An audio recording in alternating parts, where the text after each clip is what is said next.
All right.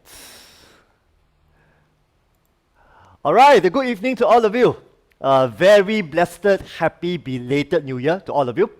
As mentioned by Mervyn, my name is Lawrence. So first and foremost, cut the formality. Just call me Lawrence will do. Okay. Unlike my best friend, no need to call me Mr. Ho or Mr. Lawrence.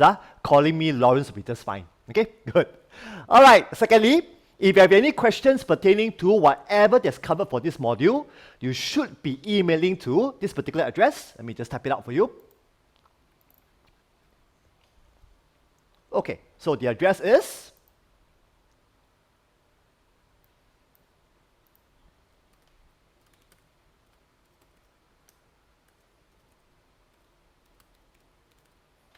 lawrencehosm@yahoo.com.sg, lawrencehosm@yahoo.com.sg. So make sure you spell my Lawrence with UR. It's a bit higher class than the usual WR. And make sure there's an SG at the back. If not, your emails will not be able to reach me. Okay, so that's important to take note. Okay, all right. Okay, I got it down? All right, good. Now, for the benefit of those who are new to me, I know the majority of you knows who I am, right? So for the benefit of those who are new to me, let me just briefly introduce myself to all of you, and then we'll get rolling for today. Okay, good. So in short, I've been working as a counseling psychologist for the last 23 years of my life. Okay, yeah. And for a good 8.5 years, I was working for 2 community centers. Okay, so for those of you who are new to Singapore, I was actually working for 2 family service centers who are basically based in the community. So I spent about 8.5 years working for these 2 centers. After that, for a good 14.5 years, I've been working in private practice.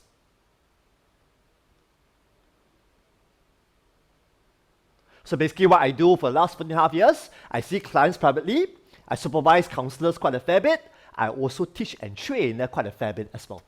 So this is where, right, I'm considered one of the pioneering lecturers for TSPP. So very proud to say that. Yeah, so I've been with TSPP ever since day one, dated all the way back to the year 2007 November. So very proud to be considered one of the pioneers lecturers here in TSPP. I thoroughly enjoyed myself working for TSPP and also spending time with students from 07 all the way till now.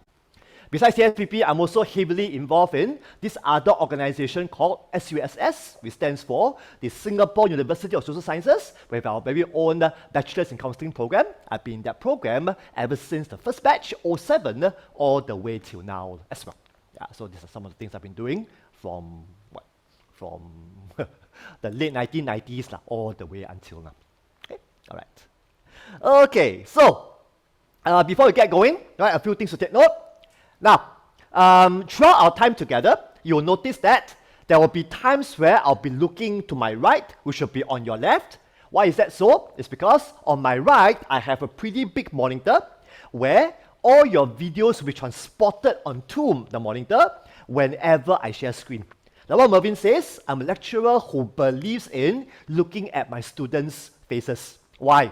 That will tell me whether are you guys following me or I've lost you somewhere along the way. So that's where you'll notice me looking on my right to make sure that you're really following me along and whether is there a need for me to making adjustments along the way.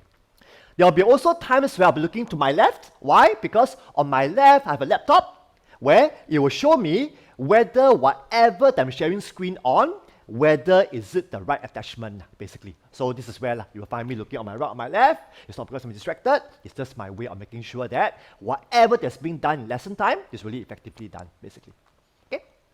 Finally, now, as mentioned by Mervyn, now you can communicate to me via 2 major ways. One is through the Zoom group chat, another is by you unmuting your microphone and sharing your ideas in class. If you ask me, I prefer you to do the second way, which is just unmute your mic and just ask me the question point blank. That'll be the easiest way to go. Because I just want the class to be more interactive as a result of doing that. Okay, so that'll be most helpful. All right. Finally, if you can check with all the other older students, they will tell you that I'm a super duperly informal lecturer lah. I'm a firm believer that the best way to learn is when you are the most relaxed. So my job is to really make the learning environment as relaxing as possible so that you can really be enjoying learning. So you'll find me to be quite informal in my speech. It's just to make sure that our atmosphere is really conducive so that we can be learning in a more relaxed manner. Okay? All right. Okay, up to this point, are we okay? All right, good. So now I'm going to spend the next 15 minutes or so just giving all of us a quick overview on what can you expect in our module together. Okay, so here we go.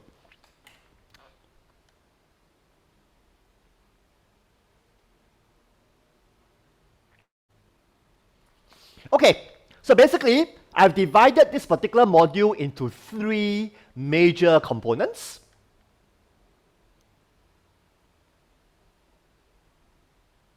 Okay, so what are these 3 components all about?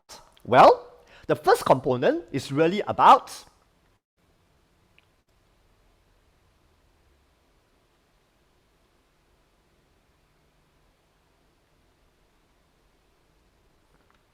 introduction to groups. Introduction to groups. And I'll be using the whole entire lecture 1, which is tonight, to unpack this particular topic called introduction to groups. Okay, good. Once I've laid the foundation for you, from next week onwards, we'll begin to look into actual skills. So the second component is all about basic counseling responses used in groups. So this is where I'm hoping to share with all of us a whole set of techniques, a whole set of responses that we can be using whenever we are doing group counseling. How's it going to be done? I'm going to be lecturing. I will also be showing you videos about how each of these responses look like. Okay? And finally, I will also be showing you 2 actual group counseling sessions with transcript, so that you get to watch the session, you get to follow the transcript, and you get to see how all these techniques gets played out into real group counseling sessions moving forward. So I'm hoping to spend lecture number 2 all the way until possibly lecture number 6A. So what do I mean by 6A? It will be the first part of lecture number 6, really unpacking all these group counseling responses for all of us. Okay? So that will be the second component in our time together. After that, I will then shift focus to look at the final component within this module. It's none other than this particular topic called stages of group development. Stages of group development. So what do I mean? For those of you who have finished your developmental psychology module, you probably would know, right? That individuals, we go through different developmental stages, isn't it? And we found out that for each developmental life stage, there will always be certain challenges. Recap, if we were to go through the adolescent phase, what is the challenge? It's all about identity confusion versus identity clarity. Can you remember that? I'm sure you're getting nightmares again, right, from Mr. Lam. But anyway, right, so that is the major challenge under adolescence, isn't it? Similar, my friend, similar. When we are leading groups, when we are counseling groups, guess what? Groups also go through different developmental stages. So this is where, if you want to be a proficient group counselor, we have to be aware of where is our group in these developmental stages so that we can be pitching ourselves, so that we can be adjusting our strategies to be tailoring to the specific group developmental stage. Got it? So I'm hoping to spend lecture number 6B all the way until lecture number 9 to unpack all these things with all of us. Okay? So all in, that'll be how we'll be spending our whole entire time together. Okay? Just pause for a while. Any questions for me about the overview of this particular module? Am I clear so far? Okay, huh? Okay, good. Now let me talk about the most feared word in any module. So what's the most feared word? Well, the most feared word in any module is the word called assessment. Isn't it? Okay. So how will you be assessed for this particular module? Well, there will be two forms of assessment. The first will be our typical examination. Okay? This will be happening 1 week after the 9th lecture. Okay? So I say again. So there will be examination. This will be happening 1 week after the 9th lesson. Okay? Yeah, for those of you who are not new to me, you probably will know that I'm not a lecturer who believes in examination. But for this particular module, I felt it's only fair for me to be examining you in some particular knowledge and stuff like that. That's why it will be examination based. This will be 50%. Now, what's going to happen for the other 50%? Well, the other 50% will be covered by a group project.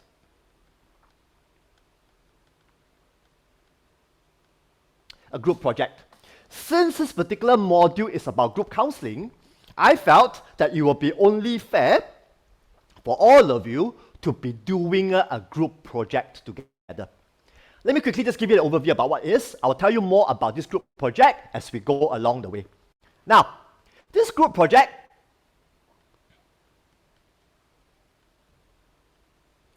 entails 3 components. The first component will be a group paper. Meaning, as a group, you guys need to be doing some research on a particular topic. I will tell you more about this topic next week. I will do up a particular write-up so that you will be clear about the expectations. Okay, group paper. And the second component will be a group presentation. Means, as a group, you are to be presenting some content from your group paper to the whole entire class. Okay? Of course, via Zoom. Okay? So that will be the group presentation. Finally, the third component will be what we call a mock-up group counseling session.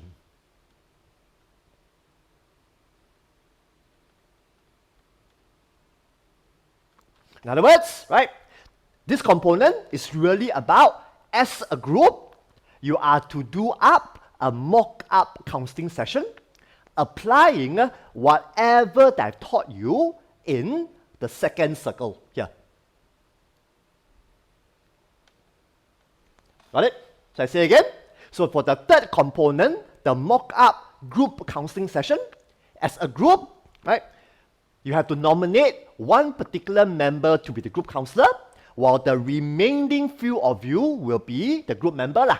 And as the group counselor, you are to begin to apply some of the techniques that I covered for this particular component in the mock-up group counseling session. Got it? So more details will come your way next week when I do up this particular write-up for you. So in terms of time, in terms of marks allocation, let me just share with you what they are. So basically for the group paper, it will be 30%. For the group presentation, it will be 10%. And finally, for the mock-up group counseling session, it will be another 10%. So all in, we are looking at 50%. So 50% will go to the examination, 50% will go to this particular group project. Okay. So far, are you still with me? All okay, huh? So, implication comes, okay? Now, after tonight, right, you may want to start to look for your group members. Now, Mervin, if I'm not wrong, right, the total number of people for this class is 35 people. Is it correct, Mervin? Just give me a moment. Let me Sure, thanks. verify. Thank you. Yes, it's 35. 35, right? Mm. Thank you so much. Good. So, since the total number is 35, now, I would like every group to consist of 5 people. 5 people. So I say again, every group should have 5 people. So after tonight, you may want to begin to form your own groups. Now, I understand that some of you are new. This is probably your first module. No problem. For those of you who are without a group, please email me after tonight so that I can then begin to form groups for you. So for those of you who can find your own group members, by all means do so. Right? Once your group is formed, please email your group members to me. Right? For those of you who can't find a group, no worries. Email to me as well, and I will begin to find group members for you. Am I clear up to this point, my friends? All okay, huh? Good. Now, what's going to happen is this. You're probably going to ask me, so Lawrence, when are we going to be doing our group presentation and our mock-up group counseling session? Well, it's going to be done during our 9th lecture together. So for our 9th lecture, I'm just going to take a bit of time to wrap up our syllabus, and then for the rest of the time, it'll be solely dedicated to all your group presentations plus all your mock-up group counseling sessions. Up to this point, all can follow me. Okay? So that will be so-called the deadline now for all these presentations and sessions to be actually conducted. It will be happening during our final lecture together. Okay? Yeah. Okay, let me come up to join you in case you got questions for me. Up to this point, any questions for me about the group project? Hey Lawrence, there's 36, not 35. There's one newcomer who joined in. So that means one group will have 6 lah. No problem. Thank you so much, Marvin, for letting me know. So I guess most of you will be in groups of 5. There'll probably be a group of 6 lah. No problem. I'm okay with that. That's right. Okay. Yeah. Good. Okay, so what? Okay. Good. Lawrence? Yes. Yes. Hi. Eugene. Is it Eugene? Yes, Eugene. Hi. Go for it. Yes. Hi. Regarding the exam, is it an MCQ exam or is it a written exam or Good question. Now, it'll be a combination of MCQs, short questions, and also essay. So there'll be 3 things there now. One, there will be there will be some MCQ questions. There will be what we call short structured questions, followed by essay as well. So there'll be all 3 components that will go into the examination. Okay. Is there any book recommended to read? Coming to that. So I'm going to share with you the book. But in my opinion, Eugene, there's really no need for you to read beyond what is being given to you all, basically. Yeah. So you'll find, my friends, that besides the PowerPoint slides that you have right now, along the way, I will also be getting you to read other things. So in other words, right, do not be deceived that for this module, it's only the PowerPoint slides. No. As we go along the way, there will be additional reading material that will be emailed to you. So unlike my good friend Mr. Lam, right, I do not believe in scaring all of you in the beginning. So let's begin the module happily, okay? And we get shocked along the way. So I think that's probably better, in my opinion. Unlike my good friend who believe in shocking you all in the beginning. For me, I will spread out the shock as we go along the way. Okay? Yes, that's right. Yeah, okay. Thanks. No I do find the books that you recommended for the last few lessons was very good actually. Thank you so much. Yeah, I actually got it and I find it helpful for myself. Yeah, thank you. Thanks.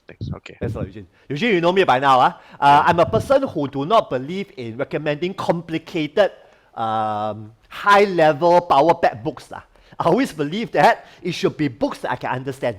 If I can understand it, I'm sure you will probably be able to understand it as well. So I think it's very important for me to recommend those. Yes, there was a hand that I noticed. Yes, was Vafati. Yes, that's right. Yes, go for it. Yes. Rabati? Are you there?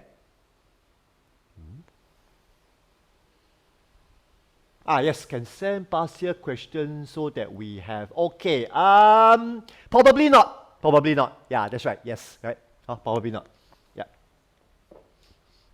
Okay, other questions about the examination and group project?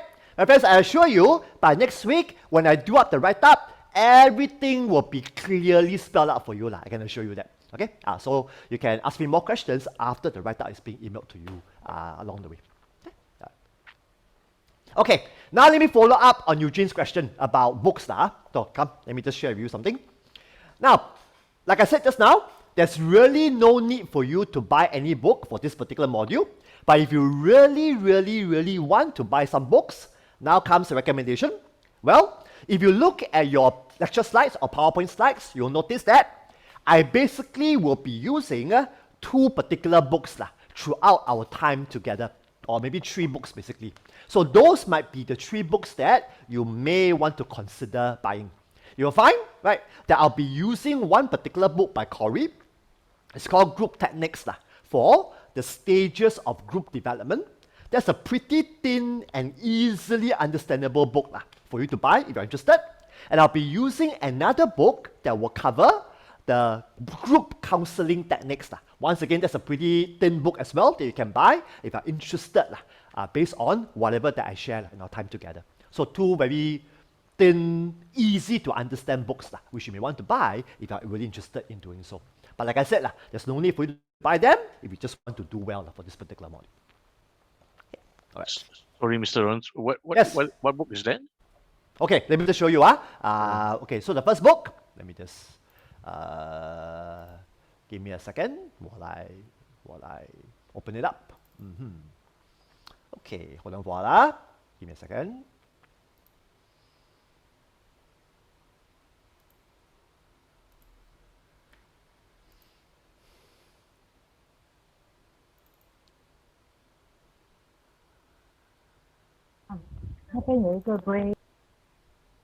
Gray color. Yeah, give me a second. Okay, now let me share screen.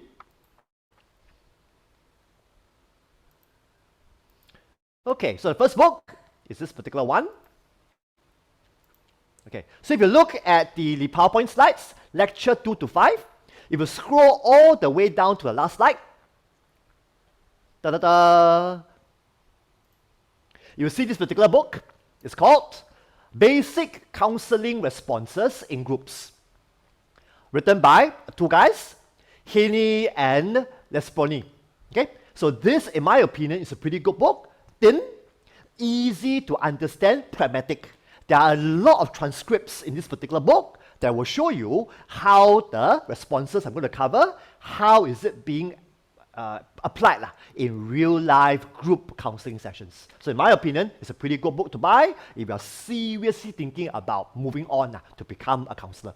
Okay, so that's the first one. Number 2, the second book to recommend to you is this one. So if you look at lecture number 8, right, scroll all the way down, you will see this other book. The title is Group Techniques, written by Corey and Russell, basically. This particular book, once again, is a very thin book. It will describe to you all the different stages of group development and what are the things to look out for. What are the strategies which a group counselor needs to bear in mind as we are attending to group as they go through different stages in their group development process.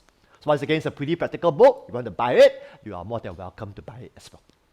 Okay, so these are the 2 books if you ask me which I recommend you to buy, if you're thinking about moving forward to do either a bachelor's in counseling, a master's in counseling, these 2 books will be quite helpful for you. For those of you who are thinking about stopping here, then in my opinion, there's really no need for you to buy these 2 books, in my opinion. Okay, yeah. Right. Okay, Eugene, have I answered your question? I hope I have. Okay, good. Good, thanks. Okay, so the question was about how long is the examination? Well, more details will be coming your way later on as well. If I'm not wrong, it's probably 2 hours or possibly 2.5 hours. If I'm not wrong, it's within that range, basically. But let me confirm it, and I'll get back to you about the actual length of the examination. Okay, yeah.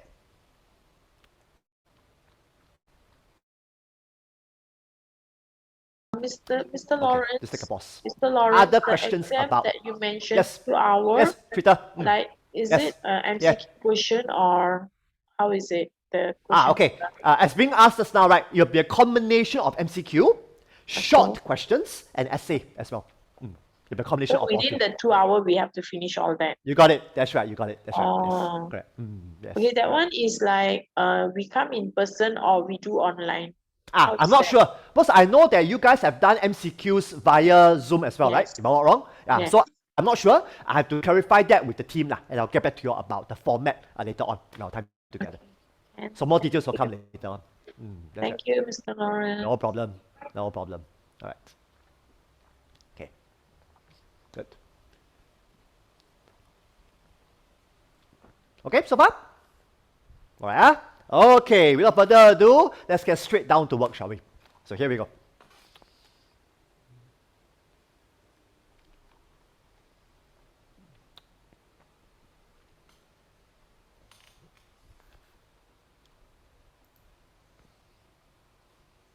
Okay, so for tonight's, my major focus will be on introducing groups to all of you. Okay, so that's my major focus for tonight. Okay, so here we go. Now, I'm going to spend some time unpacking for you what seems to be some reasons why a counselor may want to be leading groups. But I'm going to do this in a different way. Now, for every reason that I explained to you, I'm also going to share with you that the very reason for leading groups can also be a very reason for not leading groups. In other words, for every reason stated in these slides, it's like a double-edged sword. While it may encourage a counselor to lead groups, it may also become a reason that a counselor may not want to lead groups as well. So let me just unpack that for you as we go along the way. Okay? So here we go. Now, could I invite you to spend some time just to read the first reason? Okay, the first reason? The first reason why it may make a lot of sense to be leading groups.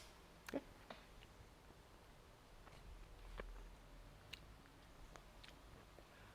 Now, the first reason is all about the big E word called efficiency, isn't it? Now, this is where, right, you'll find, in order to save time, in order to save money, sometimes a counselor may decide to be doing group counseling rather than individual counseling. Why? It's because 1 hour, instead of spending 1 hour just counseling one client, I can actually spend 1 hour counseling 10 clients. Pretty cool, isn't it? So in terms of saving money, in terms of saving time, group counseling seems to be the way to go, isn't it? But now comes the double-edged part of it. While efficiency might be a reason to do group counseling, there is no free meal in this world. With efficiency, we sometimes compromise on the big D word called depth. What do I mean? Just imagine, if I'm leading a group of 10 clients in 1 hour, how much time do you think I can spend facilitating every client to share in that 1 hour? It's going to be tough, isn't it? So this is where, right, while I'm able to cover 10 people in a group, you can be dead sure not all 10 members will get undivided attention from me. Not all 10 clients will be able to share deeply what is really troubling them. So while we take care of efficiency, we are probably compromising on depth. Got it?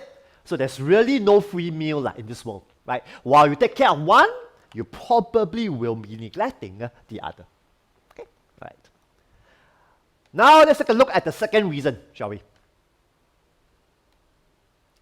Now, the second reason is all about a C word called commonality. My friends, whenever I look at the second reason, right, I can't help but think about Liverpool Football Club. So for those of you who are Liverpool fans, you probably would know that Liverpool fans, we go by this anthem called "We Will Never Walk Alone." Correct or not? By the way, I'm a Manchester United fan, but I really envy my Liverpool fans' heritage. No question one. They're really very solid. So guess what? Now, why did I bring in Liverpool's song, "We Will Never Walk Alone"? It's because, more often than not, when clients are stricken with a problem, at that instance, what is going through in their mind? They normally begin to assume that I'm the only one who's going through this problem. I'm the only one who's having this struggle. I'm the only one who is going through this dark tunnel of my life. Guess what? More often than not, when each of these clients come together as a group, they begin to have a different experience. What do I mean?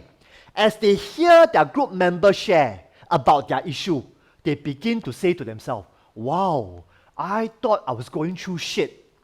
My group member is going through a deeper shit than me.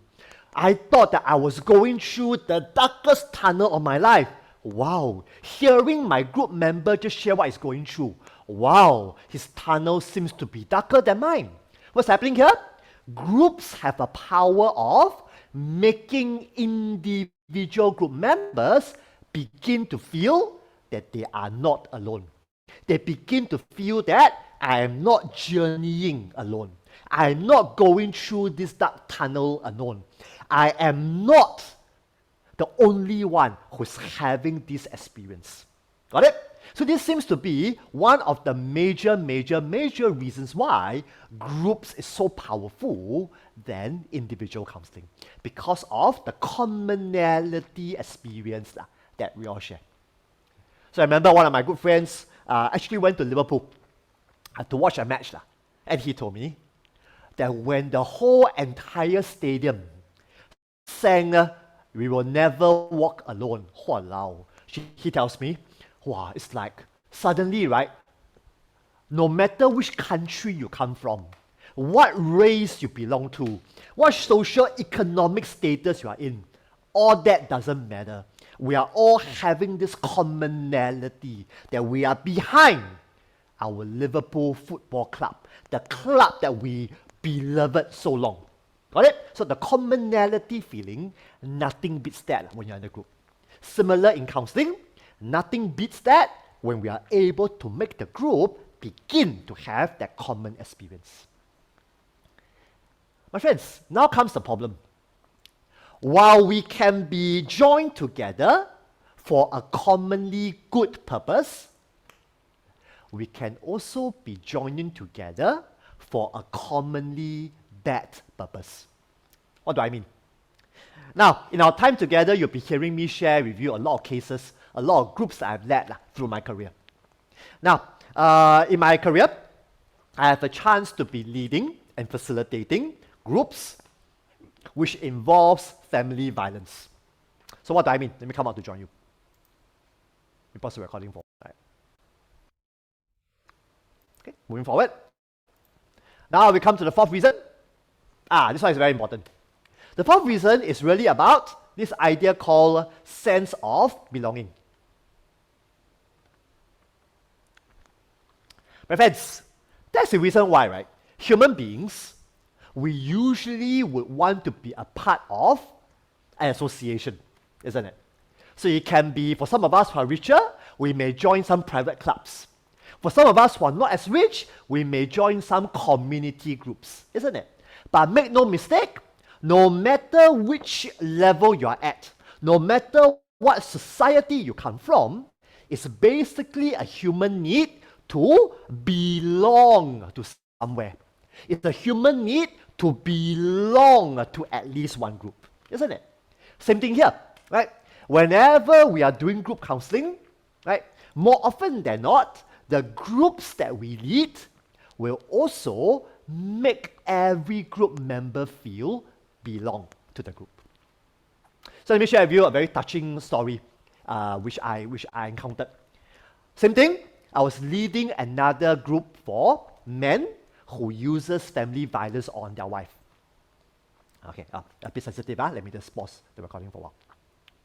So I can belong. I can get a sense of belonging for a noble cause. But I can also experience a deep sense of belonging for the wrong cause, isn't it? So once again, it's really about what sort of belonging are we facilitating here.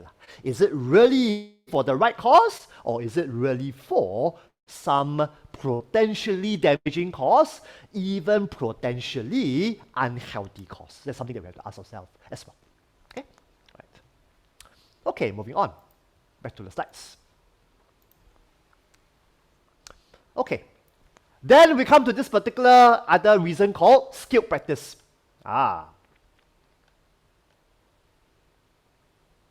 what do I mean? Well, I'm sure some of you will know that part of counseling sometimes entails equipping our clients with skills. Skills. What sort of skills? Sometimes it can be assertive skills. Sometimes it can be communicating skills. Sometimes it can be parenting skills, isn't it? And just imagine if I'm imparting skills to my client one-to-one, it's going to be quite awkward for me to practice with my client one-to-one over these skills. I can do that, but more often than not, it may come across as rather artificial after a while.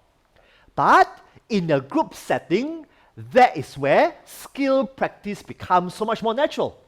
For example, if I'm teaching my group assertiveness skills, guess what? Once I share with them the skill, once I demonstrate to them the skill, I can then get them to be in small groups. Let's say my group, there are 10 people. I can get them to split themselves up into 3, 3, 4. And then within their triads, within their foursome, they can begin to do exercises. And I can just drop by to observe how are they doing in their small groups. So guess what? Skill practice becomes so much more natural. Skill practice becomes so much more enriching. Got it? So that's where group counseling usually win over individual counseling.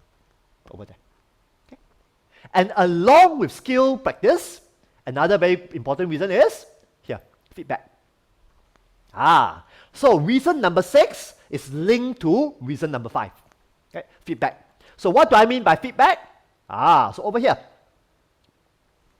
My friends, it's probably a lot more powerful for members to receive multiple feedback than to only receive feedback from one person, which is me, isn't it? So just imagine, if I only counsel the client one-to-one, well, all the feedback that he will get will be from me. But if I'm doing group counseling, just imagine, right? If I get the group to split into smaller groups to do some skill practice, guess what? Every member in the group, they are receiving feedback from each other in a small group. And they can also receive feedback from me. So guess what? Multiple feedback will usually lead to changes for every group member within the group. Got it? So that is another major benefit for group counseling that individual counseling may not be able to provide. So far, are you still with me? Now comes the problem. What's the problem? My friends, later on, when you join me in the field, okay, you will probably encounter this particular scenario. Come, let me give you some heads up here. Now, in the counseling field, sometimes we might be called upon to do group counseling for what we call involuntary groups.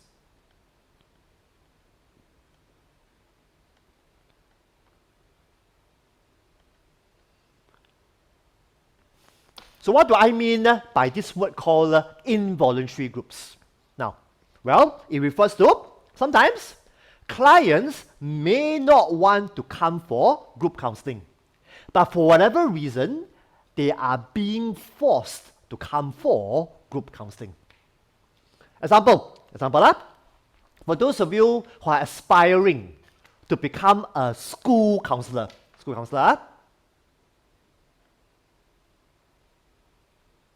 guess what?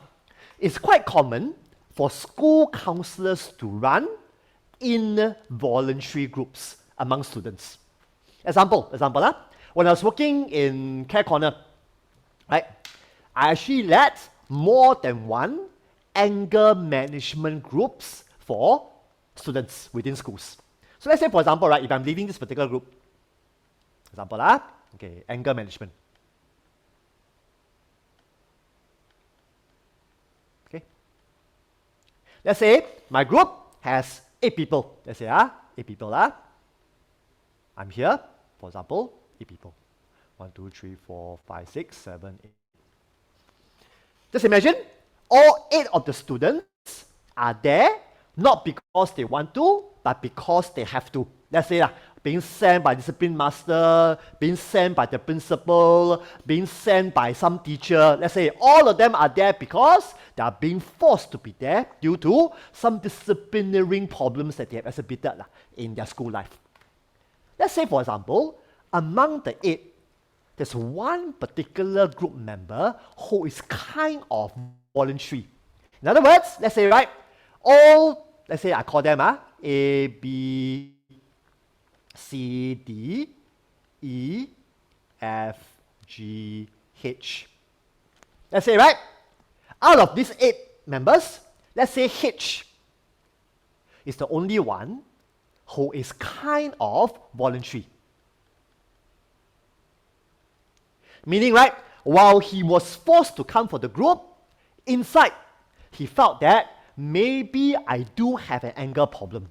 Maybe I do have some anger management problem. In other words, H probably is kind of ambivalent about change. On the one hand, he's thinking about maybe don't change lah. On the other hand, maybe it's time for me to change. Whereas for the other 7 members, they are hardcore. They don't think they got a problem. They don't think they need to change. So guess what? As I lead this particular group, I have to be mindful about something. Mindful about what? Mindful about the fact that H is the minority. Which means there's a high likelihood that when we are doing skill practice, when feedback is given, I have to be very sharp to pick up the theme of bullying. Why? It's because the other 7 members, there's a high chance that they might begin to scapegoat H. Can you follow me, my friends? They might begin to hurl insults at H. Example, hey H, spoil market what are you trying to prove? Are you trying to make us look bad or what? What's happening here? The rest of the 7, the feedback to H may actually be more damaging rather than encouraging. Can you follow me so far, my friends? So this is where, right, feedback is not working well for H. And feedback is probably not working well for the other 7 as well. Because the feedback that they're giving to one another is just basically maintaining that it's perfectly fine to lose our cool. It's perfectly fine to lose our anger. It's perfectly fine to irritate teachers anyway. So guess what? So feedback, while it may be used constructively, it might also be used destructively as well. So it's really about how do we manage situations like that when we are leading groups, basically. Okay? Yeah. So you're probably curious to know how do we deal with it, right? We'll talk about that when we talk about skills later on. So I'm just surfacing all these things up for us to think about right now. Okay? So far, are you still with me? Let me continue. All right. Back to the slides. Okay. Now, reason number 7 to me is a very, very, very powerful reason. Okay? What is reason number 7? This particular very important word called vicarious. So what do we mean by vicarious learning?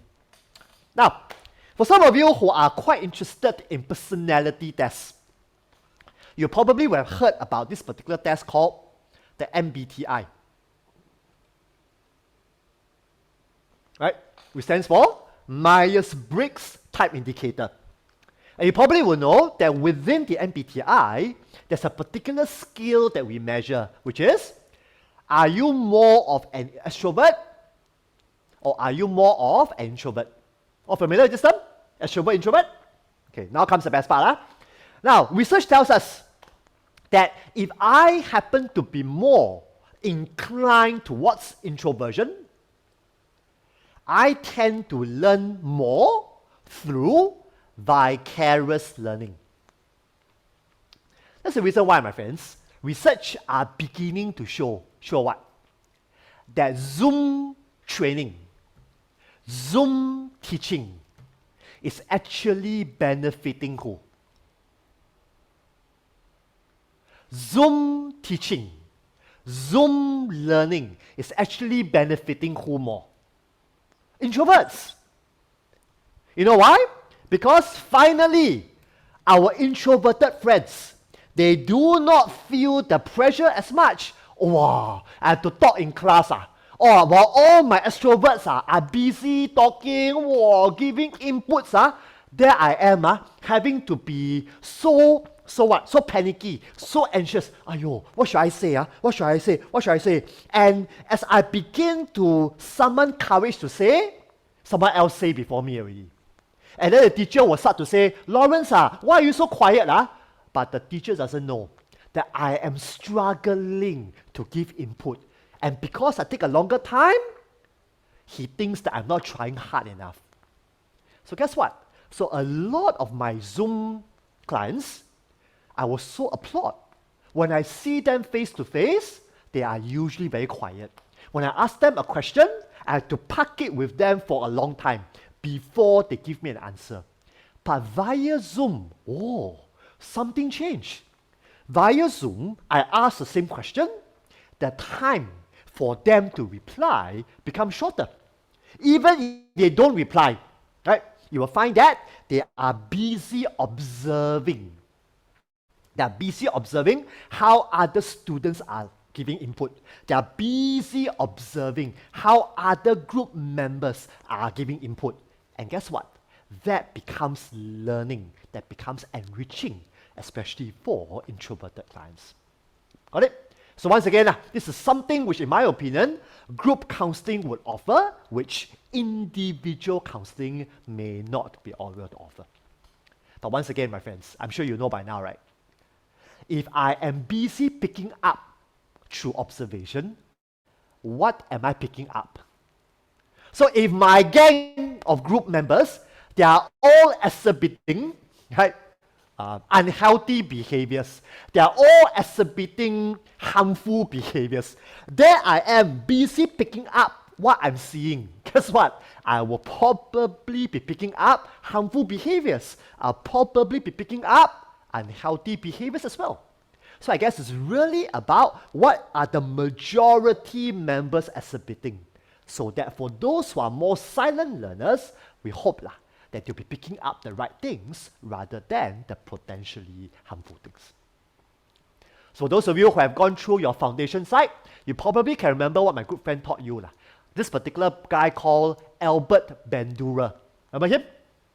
Albert Bandura? So what theory did Albert Bandura spoke about? This particular theory called social learning. Can remember now? Okay, never mind. Okay. So what is social learning all about? It just means that we are learning through observation. So for introverts, typically we will learn through observation more. So if I am exhibiting good behavior, I hope that my introverted group member will pick up my good behavior. Right? But if I am exhibiting harmful behavior, then more likely than not, my introverted group member may just be picking up such unhealthy behavior as well. So that's the reason why, right? While vicarious learning is good, but it depends on what are they picking up from the larger group at play, basically. So that becomes important. Good, quickly moving on. Now we get to our last two ideas, if I'm not wrong. Okay. Number 8, my friends, is a very, very important one. Can I invite you to issue number 8 on your own? Let's talk about it.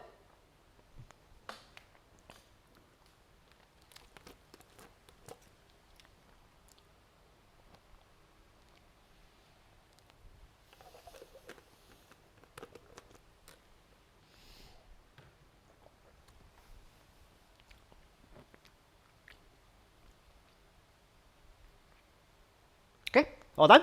Okay, here comes. My friends, for those of you who have gone for some individual counseling sessions, I don't know about you. I find that for some clients of mine, they actually reported to me that sometimes individual counseling sessions appears to be rather artificial after a while. Why? Why are such comments being surfaced sometimes? It's because when clients come for individual counseling sessions, the counselor, we are generally very empathic. We are generally good listeners. We are generally very accepting to our clients, isn't it? So after a while, right, some clients feel this is too good to be true. This is way, way, way too artificial for my liking.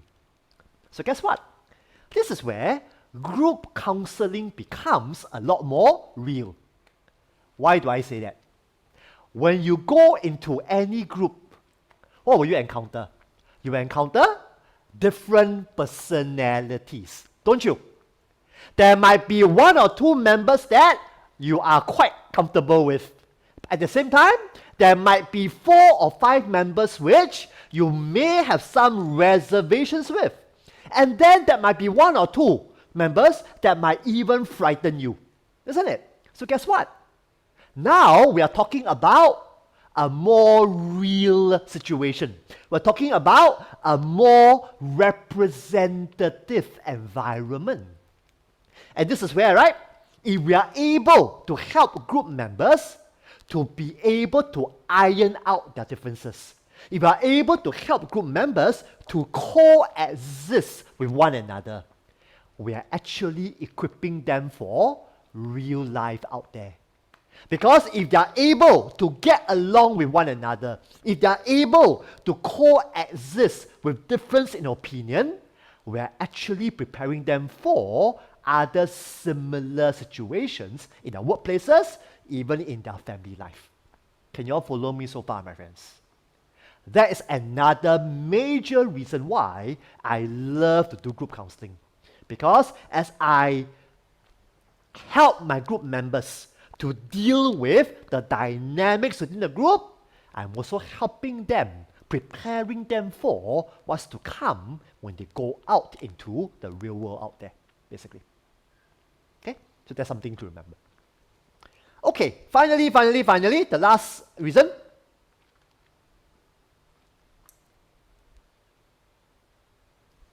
Last reason is a very, very important one. It's called commitment. Now, if I may make a quick comment here, will be this. This particular reason called commitment needs to be read with the earlier 2 other reasons. What are the 2 other reasons? The reason on commonality and the reason on sense of belonging.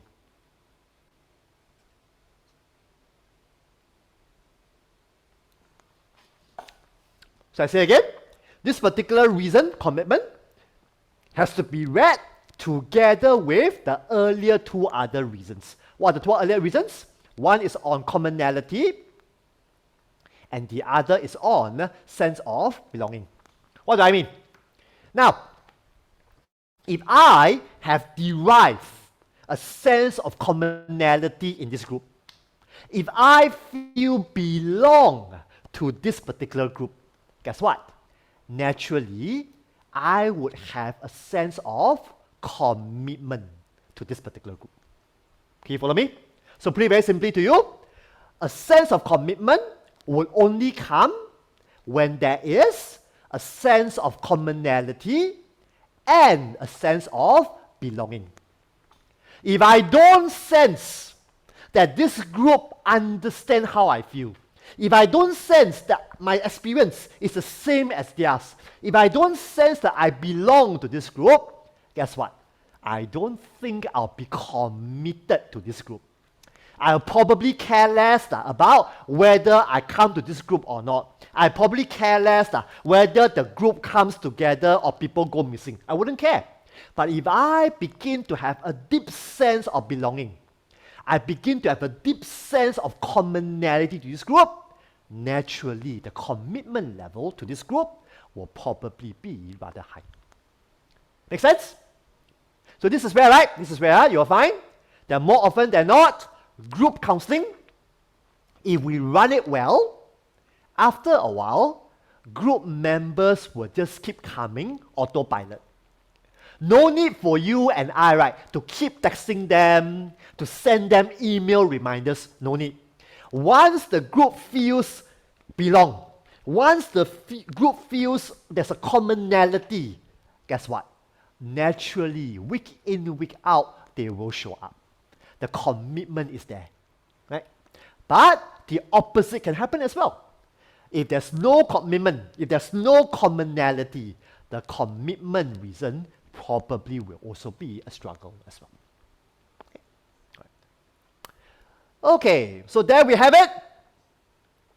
9 reasons why counselors would want to lead groups.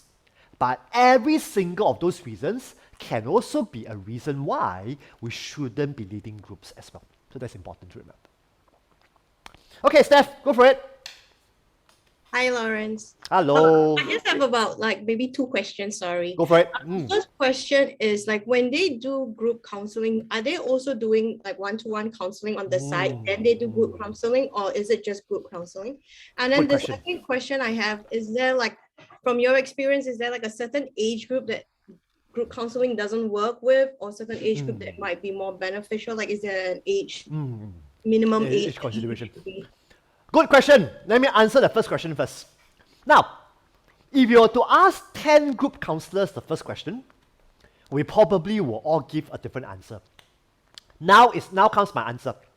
I'm a firm believer that whenever I do group counseling, I would also want to do individual counseling simultaneously. So I say again, my practice is whenever I do any group counseling, simultaneously, I will also want to do individual counseling. Why? Here comes the reason. It's because I'm a firm believer that every member of the group, they may have certain experiences from the group sessions which they want to share with me in the individual sessions. In other words, my view is the individual sessions can be my way of reinforcing changes within the group session. Vice versa, there will be some members whom are too shy, who are too introverted to share that much in the group. This is where, as they come to see me on the side for individual sessions, I can begin to balance things up for the more introverted members. So all in all, I see a lot of value in doing both individual counseling plus group counseling. But I must say to you that my view is probably quite rare. A lot of my friends, when they do group counseling, they tend to not do individual. So I come to realize that my view is quite unique on its own. Yeah, so it's not that common, I come to realize. But I really see a lot of value in doing this. That's to Steph's very good question, the first one. Second question, she was asking me about, is there a particular age group where group counseling may not work? Well, I guess to answer this question, it will be this. I would say that different age groups, different types of groups may work better for different age groups. What do I mean? If I'm doing a group for very young children, well, I may want to do more support groups rather than the very deep counseling groups for very young people. Whereas for the more adult population, that is where I can go deeper to do more counseling groups. So later on, I'll be giving all of us an introduction to what are the different kinds of groups which group counselors tend to lead. So maybe once I cover that, I'll come back to answer Steph's question later on as well. So I guess it's more about choosing the right group to tackle the right age group. So that's probably the answer that I will give for now. Okay, Steph. Good question, Steph. Thanks. All right. Okay. Yes. Could I just ask you regarding the types of group that comes in? Is there a specific group that you won't even think about having it in a group session? Okay. Okay, would there be? Okay. I guess I probably may not want to start a group if during the screening process, every potential group member tells me that they really hate to be in a group. Let me give you an example. Like I said just now, sometimes I'm being asked to run a mandated group. But even if I do run a mandated group, usually I will do some screening of each of the potential members before I eventually decide to run this group. So let's say during the individual screening, if I have a sense that every member, right, is really telling me that I don't want to join this group, I guess that's probably where I may not want to start this group altogether. But if the members are really quite keen, I guess I will start the group, regardless of how young they are or how old they are. I guess it's really about what sort of group should I be running to cater to the age group, I guess moving on. So for me, I think the major yardstick here is how mandated are they or how involuntary are they. And that's where I probably will decide whether should this group continue or whether should this group not continue, basically. Okay. Yeah, I guess the second reason, Judith, will be this. During the screening, sometimes I may not want to start a group if the members are coming to the group with the wrong reasons. So what do I mean? You'll be quite surprised to know later on, I'll share with you some examples. There's some group members, right? On paper, they know that this is supposed to be a counseling group. But they're coming to this group for other reasons like, oh, I'm coming to this group for pure social reasons. I'm coming for this group for pure romantic reasons. And for some of them, when they begin to reveal this agenda to me during the screening interview, that is where I may not want to either include them in the group or I may not want to lead this group altogether as well. So that could be another reason why I may not start this group as well. Okay, Judith, so I hope that's all answer your question to some extent. Yeah, that's right. Good. So Lawrence? Yes. Hi, Christina. Mr. Yes, Christina. Yes. Mira. Oh, Mira, yes, sorry. I'm Mr. Lawrence.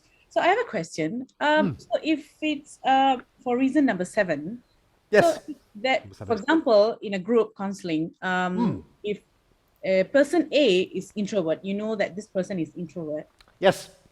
How do you deal with introvert? For example, you don't know whether this person is taking negative or positive content. So how do you deal Good question. Yeah. So this is where, right, if I'm having individual sessions with this member, I will know.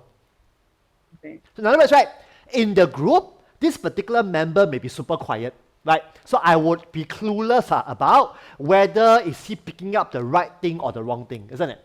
So this is where, right, if I am also on the side conducting individual sessions with him or her, that is where I can check it out. So that's one. Number 2, more often than not, right, even for introverted group members, right, while they may not be that vocal, I will normally be noticing their non-verbal. What do I mean? What are the non-verbal that tells me what they tend to be supporting? And what are the non-verbal that tells me what they are rejecting? Example.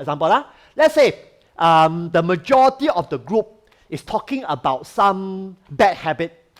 Let's say this particular member began to frown, or he began to shake his head, or he began to look down in disgust.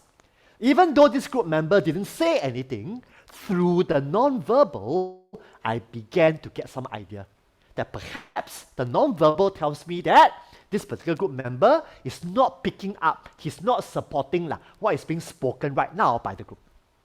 Okay, follow? So Yes. for introverted group members, right, I tend to want to look out for the non-verbals more than the verbals, for me, generally. Meaning we need to notice their body language, is it? Oh yes, definitely. Yes, that's right. Yeah.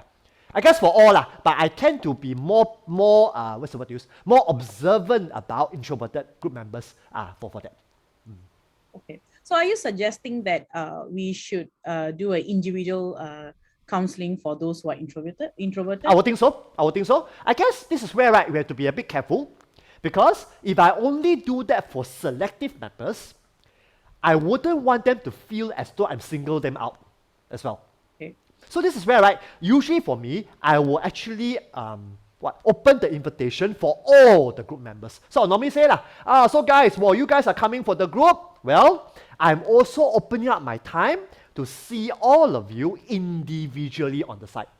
You'll be quite surprised to know, right? Usually, the introverted group members will take it first. Because they know that during the group, they probably would struggle to participate. So they usually will take up my offer first, usually. But here comes the best part. Because I open it up to the whole group, they do not feel as though I'm targeting them only. That's important to take note. Okay. So that's how I typically will do it, if you ask me, usually. Yeah. Thank you very much, Mr. Lawrence. No problem. Thanks for the questions. All right. Hi, Mr. Lawrence. Hi. Hey, okay, just because earlier you were sharing like there was this 3 men that is actually having Yes. That's right. there's not helping in the group itself. Would you like because sometimes some of these negative things might surface after a few sessions of the group counseling. It can be. Yeah. So would you like ask them to actually leave the group, or how would you approach it? Like counsel them individually, then bring them back to the group, or what other approach that we should? Okay, yes. Good question, Christina. I will talk about how I dealt with the situation later on when I come to skills. I will come to the techniques part. I'll talk about it again. Yeah. So I guess for tonight, it's more about throwing things at you all, so that you can start to think about the different scenarios. But I will come back to share with you about how I dealt with the situation later on when I cover the techniques part. Yeah, okay. Because I'm thinking like maybe through the one-to-one assessment during the period, Yeah. right? We Maybe might it'll be have helpful. missed out, Yeah. and then they might just come into the group, and we have that group ongoing. Yeah, Yeah. that's right. Yes, right. Yeah. So for this particular situation, right, I actually dealt with it in the main group itself. So I'll share a little bit more about how I dealt with it later on as well. That's Okay. right. Good. Thank you. Thanks, Christina. No problem. All right. Okay. Other questions? Let's go for it. Jareen, yes. Hi. So my Hello. question I'm new is- to you, I think. Yes. Yes. Okay, yes. Go for It's it. with regard to like a counseling session, right? So would you place individuals that you would feel helpful for the group? In a sense, because the example that you gave about like the bullying situation. So I was just wondering, like, is that from your point of view, is that a biased point of view to like place someone who you feel might be helpful for this counseling session, or is it like a like what do you think? Sure, Yeah. good question. I guess this is where, right, it depends a lot on how much control do I have about the selection of the group members. So later on, right, if you look at your syllabus, right, you'll find that under the stages of group development, there's one particular stage, we call it the pre-group stage, where we want to be involved in selecting group members to form a group. Now, for me, right, because I was being asked to go into schools to run groups like that, more often than not, I wasn't given much say. Or put it simply is, the group members were decided for me. So my job was to go in and do the job, basically. So if you ask me, right, for that particular example that I gave, I would not put that one sole member, right, to be with the other 7 members. Because in my opinion, I wouldn't know how much damage he might be receiving as a result of that. Right? But sometimes, right, this is where it gets a bit dicey. What do I mean? Sometimes, all 8 of them may start out on the same level, meaning, right, they are all equally resistant about the need for change. But along the way, one or two members may start to change. One or two members may start to see the light. Maybe really I got some problem with anger. Maybe really I need to manage my anger better. So this is where, right, sometimes, even though we are all on the same level, as one or two members change, as a group counselor, I have to begin to manage the changes as well. Because we cannot expect every group member to change at the same pace. Some group members may continue to be super resistant, while other members have begun to grow to be more mature. So this is where, right, group counseling becomes so much more difficult to one-to-one. Because we have to manage different changes. We have to manage different levels of change. And sometimes, for an inexperienced counselor, that could actually be quite difficult to manage. So I guess, to answer your question, if you ask me, I probably, on hindsight, I probably wouldn't want to put that one person in that group. But if I really have no choice, that means that I have to really be managing how the whole gang is targeting at this one person. So there will be times I have to literally come in to protect this one person against the other 7 and stuff like that. So I guess this topic called scapegoating will be something that I'll talk about more later on as well. Thank you. No problem. Thanks for the question. Yes, Steph, go for it. Sorry, one more question. Go for it. Setting like that, must everybody be a stranger? Or like, do you didn't know each other or families, or or do you good question. It like separated individual people? With no Good question. Yeah, I guess if it's family per se, then I'll be doing family therapy. This is where, right, sometimes for group sessions, siblings may actually be in the same group. Sometimes. But usually for me, right, I would want to first check in with the siblings whether do they want to be the same group or not. Because to be honest with you, right, it can cut both ways. Because if you are going to be having a sibling in your same group, two things may happen. One, it depends very much on whether are you the more dominating sibling or the more less dominating one. And that will actually affect how you'll be like in the group as well. So I guess these are all things which we have to look out for, even before we decide whether should we let siblings come to the same group or not, basically. Yeah, so that becomes important. Okay, yeah. Good question. So, all right. Other comments for me? Yes, Eugene, go for it. Just a comment. The points that you brought up, it really sounds like a church cell group where the leader has to do all that is there. So it's really sounds like one, which I've been not easy. Not easy. That's right. Which I've been doing it for years. For years, Yeah, that's right. So not easy. Not easy. Yeah. That's the reason why later I'll share with you all that if I were to be you, I wouldn't want to be leading groups until I'm ready for it. And I'll share with you some guidelines that will inform you when are you more ready to be leading a group. So I'll talk about it more later on as well. Because to me, quite a lot of counselors, right, we get ourselves involved in groups too early. And I can share with you that if you do that, sometimes you might even be traumatized, right? And when you are traumatized, it may actually kill off confidence within you. So if I were to be you, I want to really be slowly introducing myself into group counseling rather than to do it too quickly. Because it requires quite a bit of skill to be able to manage group counseling well. Yeah, that's right. So I'll talk more about that later on as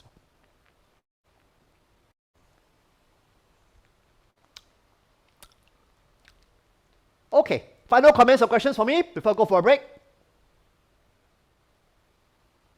All okay, Okay. Time check now is coming to 8:27. You can be back by 8:37. We'll pick it up from there. So see you guys in 10 minutes. Thanks. If you want to play, sometimes you want to play even safer. What can you do? You can even get another colleague of yours to do the psychoeducation, the education part. Then you come in to do the facilitation part. You can do that. Or vice versa. You can do the educating part. You can get a colleague of yours to come in to do the facilitation. You can do that as well. So I guess it's really a lot of permutations here that you can play around with so that you can begin to slowly but surely inch your way into being involved in groups at your own pace. Okay? So you're probably going to ask me, so Lawrence, what are some topics that typically we'll run psycho-ed groups on? So if I may bring you back to the slides again. So typically in Singapore, we like to run psycho-ed groups pertaining to topics like parenting, topics like marriage. So those of you who have just finished your family and marital module with me, you probably will know that I love to do premarital counseling. That is something that I really miss in my work, if I can tell you that. So back in Care Corner days, in my previous workplace, I love to conduct premarital psycho-ed groups. So what do I love about? So normally what do I do? Usually, I will screen 8 couples. 8 couples, 8 couples, right? And after I screen and select 8 couples, what do? We will have about 3 to 5 sessions together. Me and the 8 couples, right? Then, there will be pockets where I will share information to the 8 couples. Example, it could be me sharing about communication. And after I share the communication, I will then get every couple to begin to role play with one another, while I go in to observe how are they trying out the ideas that I've shared. And I can then give feedback along the way. Then sometimes I will gather all of them back, and then we can have some group activity together. So it's really a very nice way of me playing the role of the educator and also me playing the role of the facilitator as well. So very nice. I've also conducted parenting groups as well. I've done that. I've also done other groups pertaining to specific things like conflict resolution, assertiveness, and all that. So I've done that as well. So more often than not, you will find that psycho-ed groups are quite well received in Singapore, more often than not. Okay.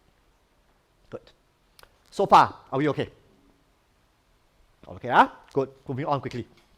Okay, now let me move on to the next group. Now, you will find, right, for this particular group called discussion groups, group us, here, this group called discussion groups and task groups. These 2 types of groups, right, are basically groups that are found in our workplaces, in our everyday life. What do I mean? Typically, when you look at task groups, they are typically what? Groups that you will find in your workplaces, isn't it? So for those of us who are working, right, you probably will know, right? Sometimes in our line of work, our boss may begin to form task groups for different projects, isn't it? And once we complete the specific project, that particular task group will then be shut down, isn't it? So you'll find that task groups are usually found in our work places. Okay? And discussion groups are normally found in our everyday life.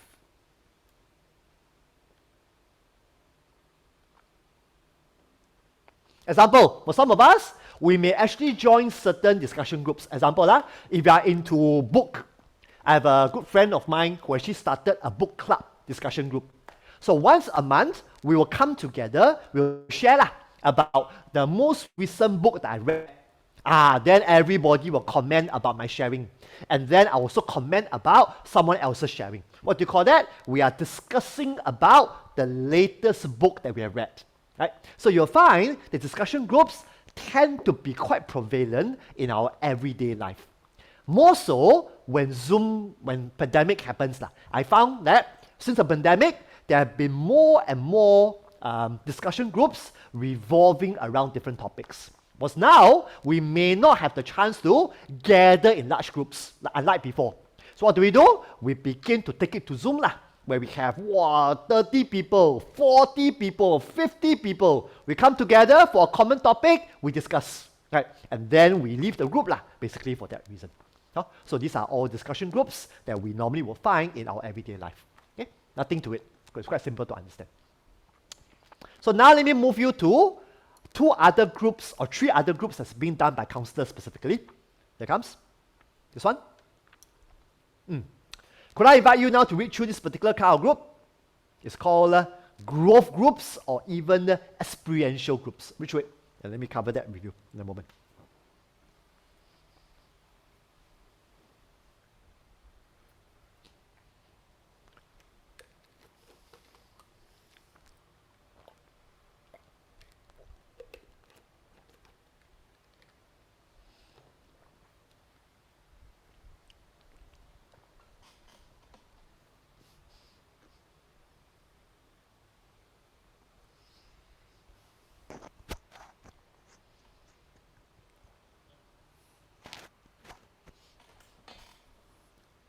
Mr. Lawrence, Yes.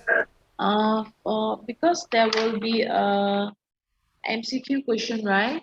Yes, there'll be. Do we need to memorize this all the slides in all the Okay. lessons? Okay. We'll get there later, Peter. Yeah. First lecture lah, Peter. Take it easy. We'll talk about the MCQ later on. Get Okay. Yeah, that's right. So let's not get too stressed up over the MCQ, the exam, or the group project for now. Let's just come from an angle of learning first. So I'll get to the MCQs bit later on as we draw nearer to the exam. Okay? Because Mr. Lawrence, the another one, Yeah. I'm taking group. Sorry. Just the foundation psychology also got MCQ question. Yeah. I would think so. Yeah. So that one also we have to, I think, basically memorize the slides. So this one also I'm just asking, just in case if have to, because I guess there'll be some memory work lah. But if you ask me, the technicality, right, probably will be easier to remember as you compare that with foundation side, basically. Yeah, that's right. Okay, Ken. Thank you. Okay, no problem. Okay. All done reading? Let's talk about it, shall we? All right. Back to our whiteboard.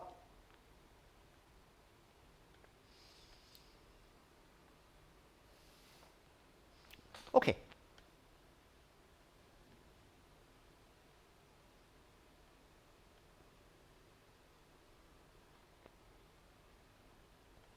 Now, in the counseling circle,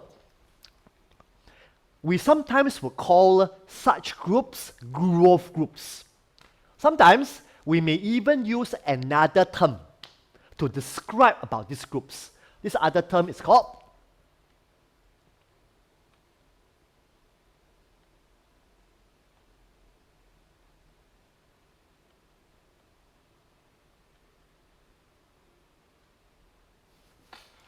self-awareness groups. So I say again, more often than not in the counseling circle, we tend to use two terms to describe about this kind of groups. The first term could be called growth groups. The second term could be self-awareness groups. So these two terms basically are used interchangeably whenever we are running such a group. Okay, good. So now let me unpack this for you a bit more, okay?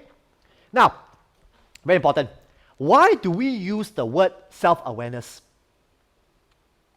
It's because, think about it logically, my friends. How can a person start to grow? Well, more often than not, growth happens after we gain some insights, isn't it? Growth happens after we gain some awareness about ourselves, right? So example, most of you who are not new to me, you know that I love to run, isn't it?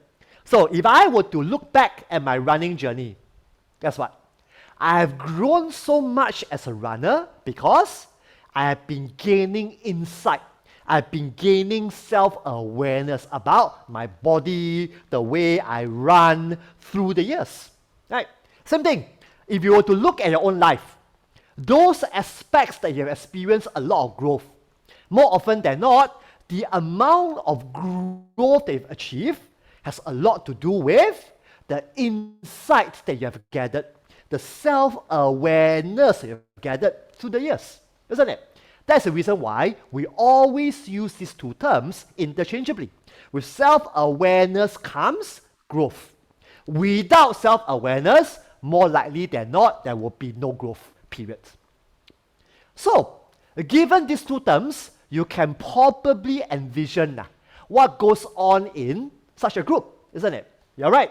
So whenever you join a growth group, whenever you join a self-awareness group, what can you expect? You can expect the group leader to do a lot of experiential activities.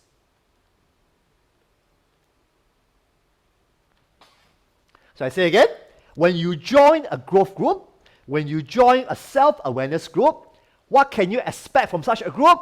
Well, you can expect that such groups, the trainer, the group leader, the group facilitator, he or she will be getting you and your group members to be engaging in experiential activities. Why? It's because when you and your group members are engaging in experiential activities, that is where you begin to experience yourself more. You begin to get yourself more aware. You become more aware about yourself. You become more aware about others. Simple term to remember is this particular term called team building.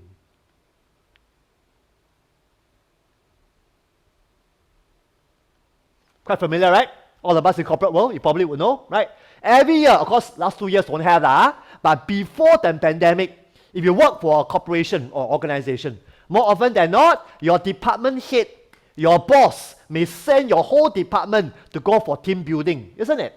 When you go for team building, what happens? The trainer will be getting the whole team of you, the whole department of you to go through some experiential activities. It could be climb obstacle, right? It could be do a project, whatever not, isn't it? What do you call that? You call that experiential activities. And through the activities, usually, there will be a debrief, isn't it? The trainer will do a debrief, your whole department, asking every one of you, what have you learned about yourself? What have you learned about your department head? What have you learned about your colleagues? Same thing here.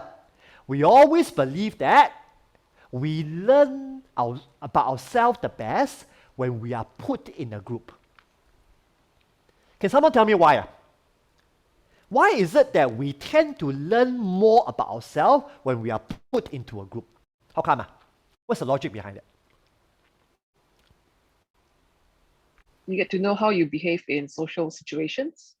Spot on. Thank you so much, Rebecca. In particular, how do we relate to different personalities? Right, Rebecca? Because in a group, guess what? There will be people that you can click. There will be people that you can't click. But guess what? As your trainer begins to get you and your group members to go through different activities, you become confronted with each of these challenges. How you manage the project, how you manage the activity, how you manage the task will speak volumes about who you are as a person and who you are in relation to your group members. That's the reason why, if you want to know yourself more, get yourself into such groups. And I can assure you, you will benefit a lot through growth groups like this. But the secret here is you have to go with an open mind. Because if you go in with a very guarded mindset, you probably wouldn't be learning that much about yourself. So go in with an open mind, and more often than not, you'll begin to learn more about who you are as a person as you go through this particular group. So far, are we okay, my friends? So now comes my bias again. What's my bias? Now, for me, if you are new to the counseling circle, right? After you have got your hands dirty leading psycho-act group, you may want to proceed on to lead a self-awareness group. Why? Once again, here comes the reason. More often than not, people who comes for self-awareness group, usually they are quite open. Usually they are not that resistant. They just want to know themselves more. And because the agenda is so wide, you are given a lot of freedom to play. You are given a lot of liberty to structure your activities. You are given a lot of choices about how you want to organize your sessions. And this is where you wouldn't be feeling the pressure like, wow, to have to talk about serious stuff all the time, wow, to organize therapeutic stuff all the time. No need. You are given a lot more room to maneuver for such groups. In my opinion, that would be a good start to introduce you to groups, in particular, group counseling. So once again, if I were to be you, this should be another group that you should be considering doing once you are introducing yourself to group counseling. So far, are you still with me? Okay, good. Now let's quickly go on to our next group, which is what I call the most serious one. It's actually our counseling group. Take a look. Okay, which one is? Let's talk about it.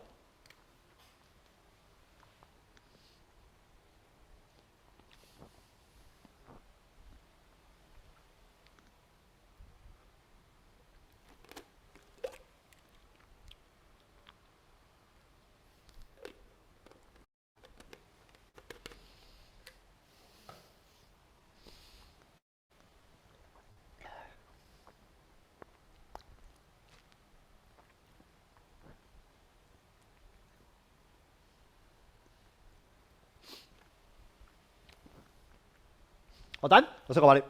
Okay. Back to my whiteboard.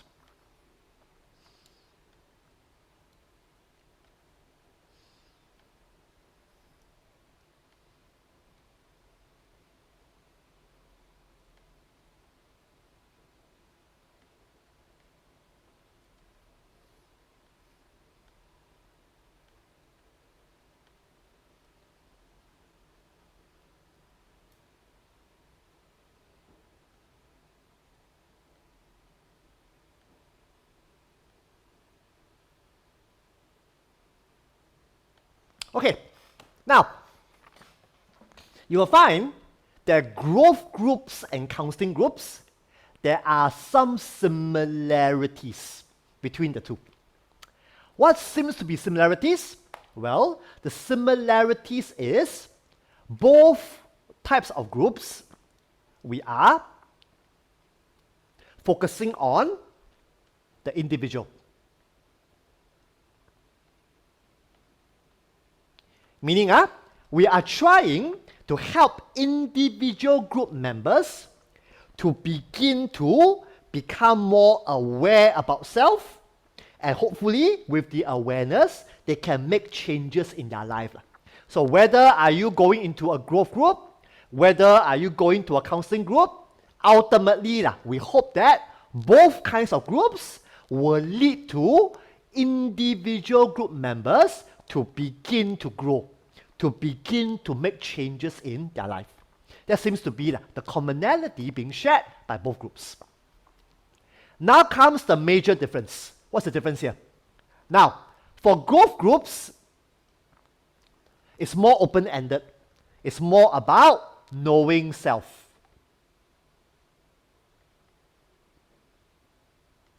Open-ended. Whereas for counseling group, it's a lot more close-ended, meaning we are focusing on one particular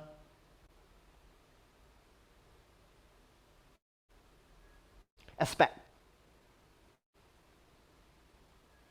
or one particular problem. Got it? So I say again, when we go for a growth group, more often than not, the goal, the objective is kind of open-ended. It's just about helping me to know myself better, helping me to get to know myself better. Open-ended basically. But when I go and join a counseling group, the objective of a counseling group is a lot more focused. It's a lot more narrow. Oh, I'm joining this group so that I can manage my anger better. Specific. Or I'm joining this group so that I can be handling conflicts better. I'm joining this group so that I can be parenting differently. Notice? It's very specific.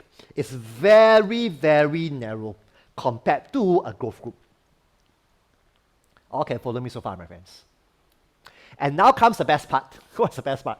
The best part comes. A lot of times, right, when individuals join a growth group, they will naturally join a counseling group thereafter. So I say again, more often than not, when individuals join a growth group, after they finish the growth group, they will then go on to join a specific counseling group. Can someone tell me why? How come that is the case more often than not? How come? They want to focus on a particular issue. Yes, you're right. But how come it comes after the growth group has happened to them? Because they become self-aware. Yes, spot on, Christina, you got it. Once again, right, you can remember what I said? Growth group is about what? Helping individuals to become self-aware. So example, let's say, if I join a growth group, I discover, whoa, I'm someone who is very uncomfortable with conflicts. Let's say, wow, whenever there's a conflict in the group, wow, I feel as though I'm an ostrich. I want to hide my head in the sand. I don't want to confront the conflict, for example. What happens? After the growth group is over, I may tell myself, cannot, man. I need to join another group that specializes in helping me to be more comfortable with conflicts, helping me to be able to confront conflicts, helping me to be able to resolve conflicts. Can you all follow me so far, my friends? Then what happens? Now I join a group, a counseling group where all the group members, we have all one common struggle. We tend to avoid conflicts. We tend not to confront conflicts. We tend to run away from conflicts. There we have it. A counseling group targeted at that specific issue. Okay? That's the reason why a good group counselor, we are usually trained to be able to do these two groups. So once again, right, once you are able to run a pretty good growth group, the next progression might be for you to now begin to think about leading a counseling group. So can you see, my friends, how I'm proposing to you on the progression? We start off psycho-ed. After that, we begin to go to growth. After that, we may then want to proceed on to run an eventual counseling group. So that to me is probably a pretty nice progression to introduce you slowly but surely into the realm of group counseling. Okay, continue. Now comes another types of groups which I tend to run. I kind of miss doing that nowadays, but I used to run them as well. They are called support groups. Take a look. Quite invite you to read through this too. This is slide. Then we'll talk about it.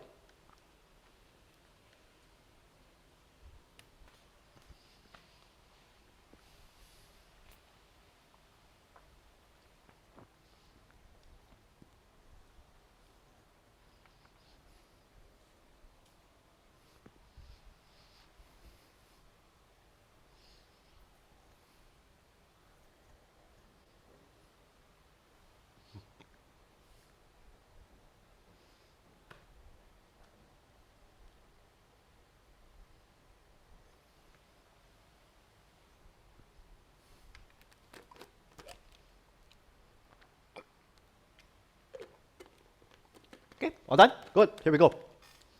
Now, what seems to be the major difference between a support group and a counseling group?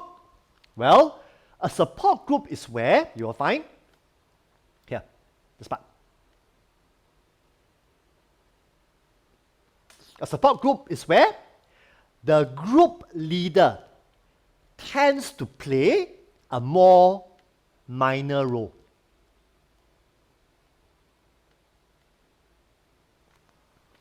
Means what? When a professional is leading a support group, we tend to play a minor role. We tend to want the group to play the major role. What do we mean? Well, the word support here means we believe that individual members within the group should be supporting one another. So how can members support one another? It's through them sharing. It's through them being vulnerable in sharing about their struggles, about giving solutions to one another. Notice here, that's the reason why, right? For support group, the leader, we are always encouraging what? Sharing among participants. So we want to lean on the group members to be supporting one another. Got it? So that's really the secret to support groups being successful. It's really the members who are supporting one another. Our job as a professional, we are facilitating sharing. We are facilitating vulnerability. We are facilitating participation by group members. That's our job. But we tend to fade away into the background while the group members take center stage every session. Okay? So that's really support group. And what is the difference between a support group and a self-help support group? The only difference here is leadership. What do I mean? For support group, right, it can still be run by a professional.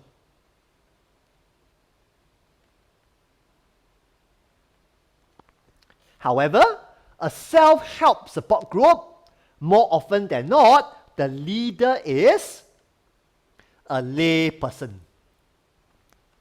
A lay person. So what do we mean by lay person? Usually, it's a fellow struggler.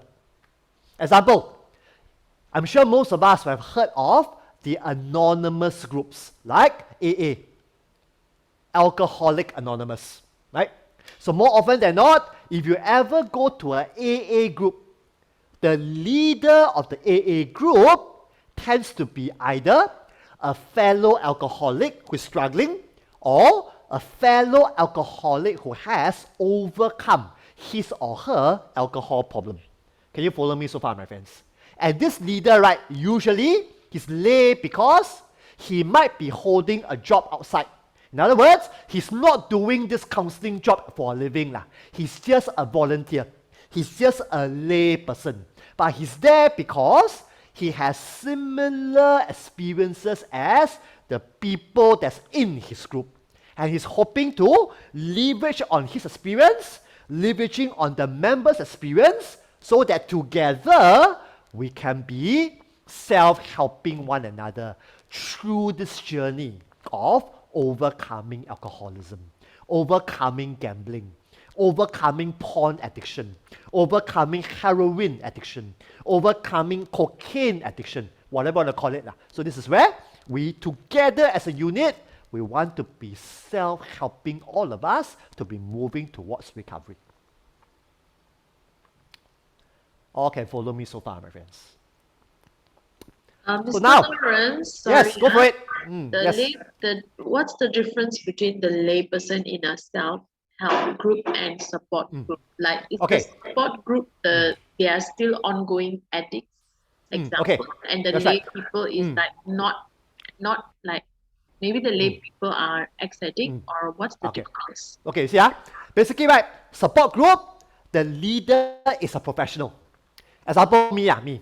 Example, I could be leading a support group for alcoholics, and I may not be having alcohol problems, but I'm a professional. So I'm a professional counselor who's leading a support group for alcoholics. But if a AA group is being run, the leader would not be a professional, but the leader is probably a fellow struggler, meaning he or she might still be struggling with alcoholism, or he has overcome alcoholism already. So he is now the leader of an AA group, basically. So that is the major difference between the two. Similarity between the two, whether I'm leading a support group or self-help group, the focus is always on getting the group members to be supporting one another through sharing. Got it? So that is a similarity between whether it's a support group or whether it's a self-help support group. That's a similarity, basically. But the leadership can actually be very different, basically. Okay, Shuta? So how I answered that question? Yeah. Thank you, Mr. Lawrence. Yes. No problem. Clear, Alright. yeah. Lawrence, quick question. Go for it. Yes, go for it. So I understood if a group of people witness like say an accident and they share the same trauma, Yes. and they go for group counseling, would that be under support group? Okay. Now it depends on when we talk about trauma here, right? Is there a specific problem regarding trauma that they want to get help in? What do I mean? Example, let's say for example, if the whole gang of us have gone through trauma and we want to cope better with coming to terms with maybe a loss of a limb, for example, due to the trauma, then it will probably be a counseling group. Because now we are not just supporting one another, we also want to learn strategies. We also want to learn professional input from the counselor on how can we accept the reality that they lost a limb due to our traumatic experience. So that will be probably covered under a counseling group. But trauma victims, they may not want such a group. It might be too heavy for them. They may just want to be a part of support group where they want to hear fellow struggler share about their fellow struggles. They want to hear fellow strugglers, how are they dealing with the trauma. If that is the case, then you'll be considered a support group nature, basically. So I guess that's where the difference comes. So for counseling group, usually, beyond just supporting each other through sharing, normally there will be some structure. There will be some information being shared. There will be some techniques being taught by the counselor who's a professional.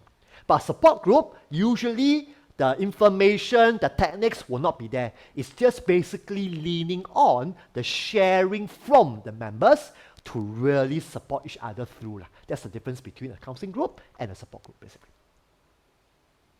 So I hope I'm clear. Thanks, Lawrence. No problem. Thanks. So far, are we okay? So Lawrence, I got Yes. a question here. Rebecca, yes, go for it. Rebecca. Like for example, when it comes to Alcoholic Anonymous groups, I Yes, for understand that example. they might have a buddy system where they need to be accountable to each other. So these groups will be called support groups again instead of No. something else? So, good question. That's called a sponsor, Rebecca. Meaning, example, part of the AA movement is, while you join a AA group, you are highly encouraged to have a sponsor, a buddy. So we are looking at being accountable on two fronts. You are accountable to a group, you are also accountable to another person. So that, hopefully, with the two accountability that you are now in, the chances of you relapsing will be lower. That's why at the AA movement, we always talk about what? One day at a time. A day at a time. Why? We don't want to get ourselves too ahead. We just want to take one day at a time. So that's a slogan that we normally so-called look at generally. Oh, good. So there's a sponsor idea, basically. Okay, thank you. No problem. Thanks, Rebecca. Yes, Seth, go for it.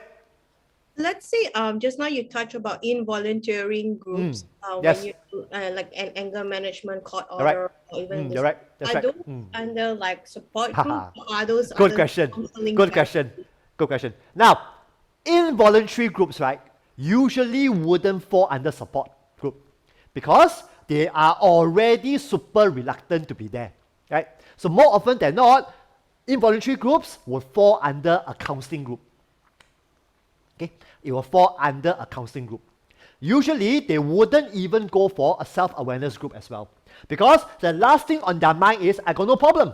I got no issue. So why do I need to go for self-awareness group for? No need to. So more often than not, they will be mandated to go for a counseling group targeted at a particular aspect of a life, which they may not agree they have a problem in, but some official body out there feel that they do. Got it? So more often than not, they will be mandated to join a counseling group for a specific aspect of their life, usually. Okay? All right, good. Lawrence, just Yes, to Judith. check, when you say, okay, self-help groups, you can have a lay person, support Yes. groups run by professional. A professional. Can also You got be it. run by a lay person. Usually, it will be done by a professional counselor, usually. So in other words, right, more often than not, I have led support groups before where I didn't have the issue, but I was armed with the skills to be able to really encourage sharing, to be able to make sure that not one member dominates sharing more than others. So I can begin to lead a group like that, even though I do not have the same issue as the rest of them. So I've done that before. But you will find that more often than not, a self-help support group tends to be more effective than a professionally run support group because of the identity, because of the resemblance between common experiences from the lay leader and the group members. But it can cut both ways. I've actually witnessed that when we join a self-help support group, because the leader is a fellow struggler, right? Sometimes the leader may then begin to minimize the experience of the group members. Example, let's say for example, if I'm leading an AA group, let's say if I'm a fellow struggler of alcoholism, let's say I overcome it already. Let's say a member begins to share with me about his struggle about alcoholism. I may begin to belittle him. Aiyo, what? You are only addicted to alcohol over 6 cans of beer? You know, when I was at the pits, I was addicted to hard liquor. And look where I am now. I've overcome it. So can you. What's happening here? If I were to be too preachy about my story, I could run the risk of belittling my group members. But if I'm a professional, as I lead the support group, I will probably be more mindful because I'm a professional. So I may tend to deflect to bring it back the focus to the group.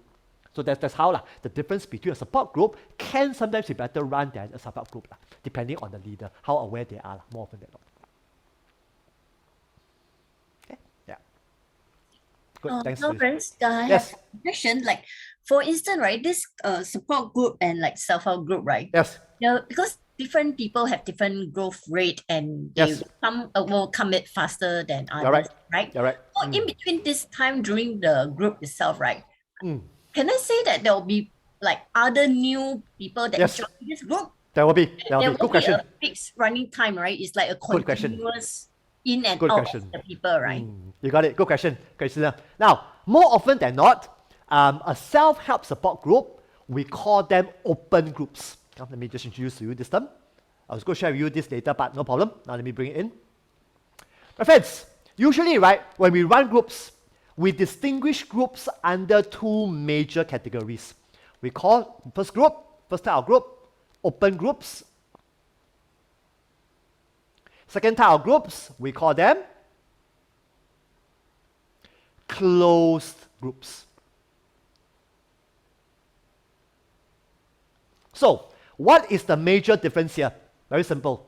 When we talk about open groups, number 1, the size of the group varies session by session.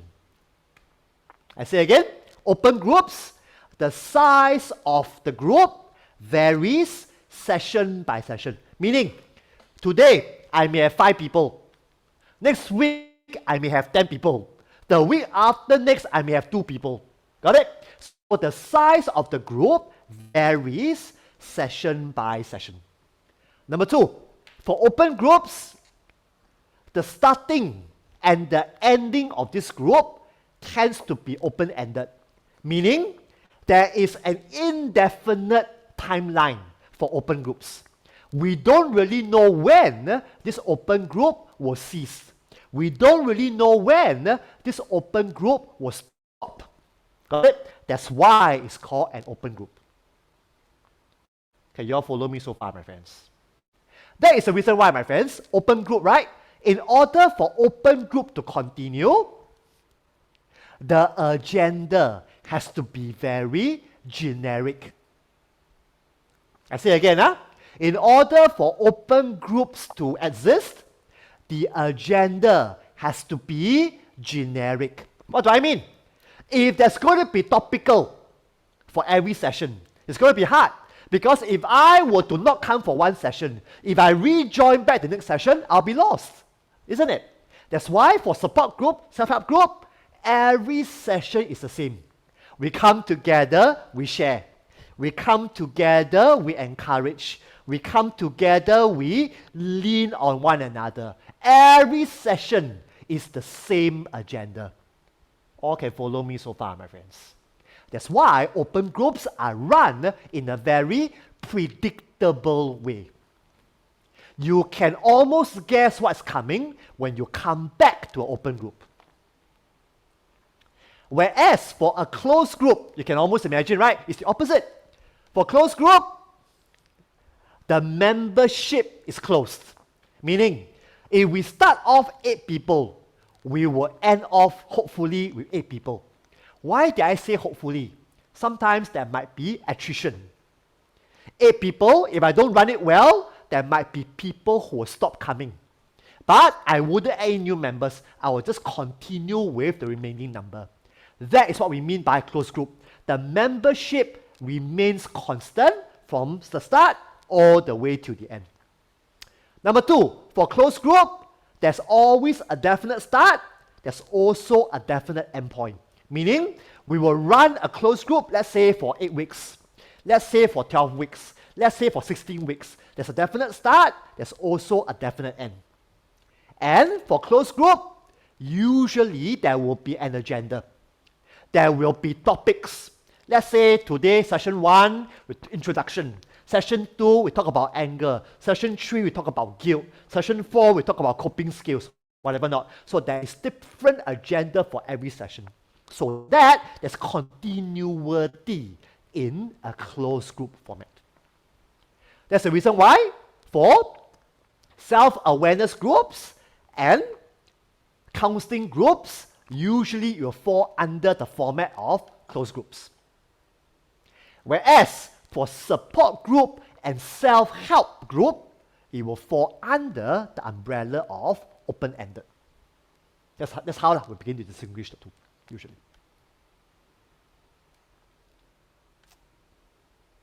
Am I making sense to you? Yes, honey, go for it.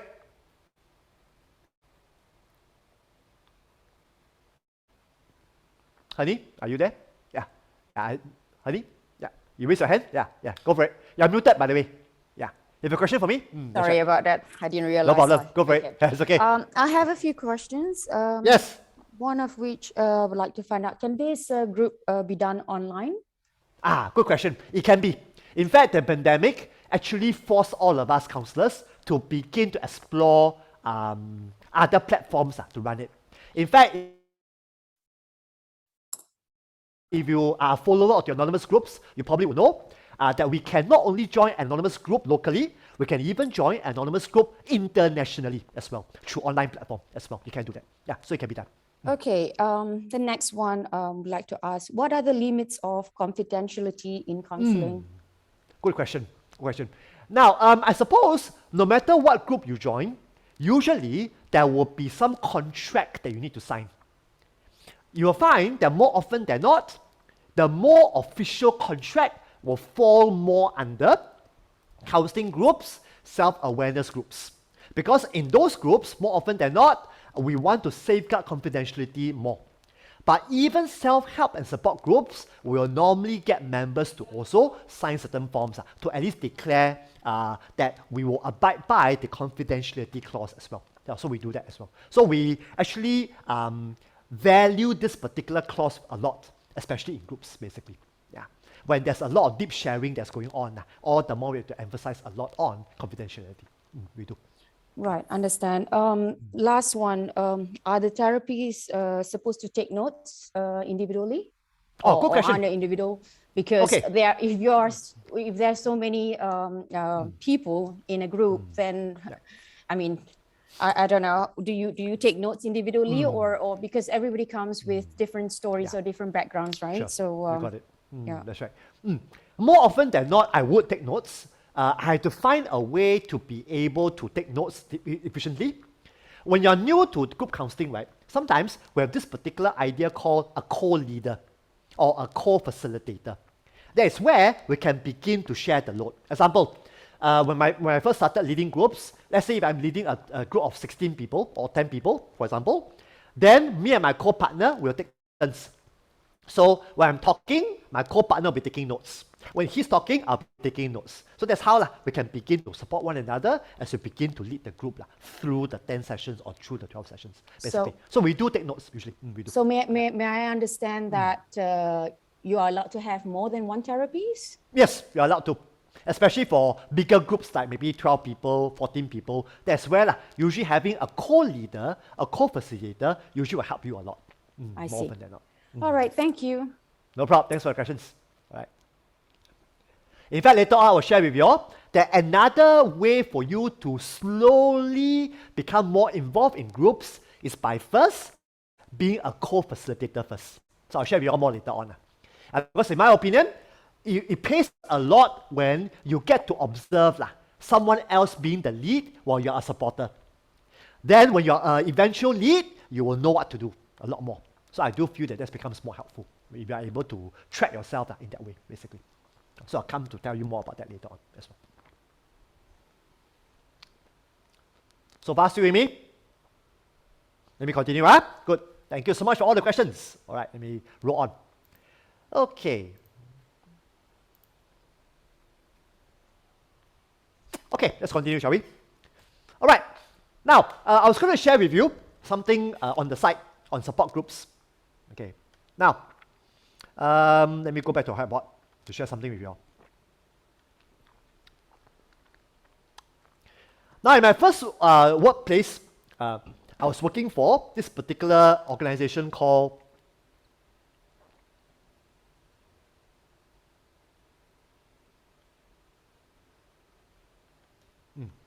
Now, FSC stands for Family Service Center. I say again, FSC stands for Family Service Center. HELP stands for, H stands for help. Help, E stands for every. L stands for loan. And P stands for parent. So for my first job, I was actually working as a youth worker for HELP Family Service Center. Now, why am I bringing up my first workplace? Here comes the reason. In HELP FSC, we only work with single parent families.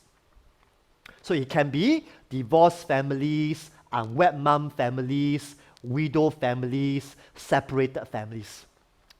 Now, in HELP FSC, we actually run a particular support group that's pretty good. It's called Rainbows for All Children. If you are free, Google about this. It's actually a program that was started, if I'm not wrong, in Canada. So many decades ago, my ex-boss actually went to Canada, studied this program, and she decided to bring this program into Singapore. And for the last 30, 40 years, right, we have been running support groups for children all the way to adults who comes from single parent families. Okay?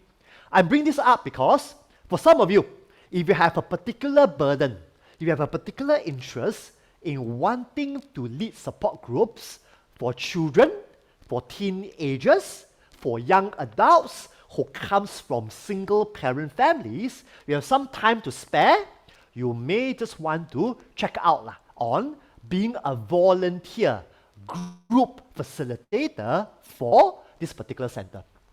So my good friends who are in HELP, most of them have left. Yeah, because I left them for quite a long while. But those who have around, they are constantly looking for volunteers to help them to run support groups of this nature.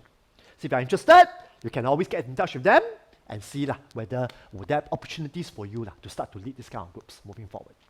And in my opinion, it's a good training platform for you to be putting what I share in this module to good use as well, in my opinion. So check it out if you're interested, okay, if you want to. All right. Okay, so far? Let's continue, shall we? Okay, so far we have talked about reasons why we should lead groups and the different kinds of groups. Now moving on to look at our next topic, which is important. Next one. Okay, let's talk a little bit more about some disadvantages of group counseling. I'm sure now you can guess it by now, right? One of the major disadvantage of group counseling is here. The issue of depth. As for what I mentioned to you just now, isn't it? So if you look at this particular paragraph, it says what? It says that individual problems sometimes are not dealt with adequately in a group setting due to the constraint of time. That's the reason why earlier on, Steph asked me a very good question about the role of individual counseling together with group counseling. That's the reason why for me, right, while I want to experience the efficiency benefit of leading groups, I do not want to compromise on the lack of depth that comes with group counseling. That's why for me, I always want to be doing both simultaneously. Group counseling coupled with individual counseling. While I experience efficiency, I'm also not compromising that much on depth. That's why I believe that two should be done simultaneously together. Okay, so that's what it's all about, basically for me. Okay. Now, another disadvantage about group counseling could be here.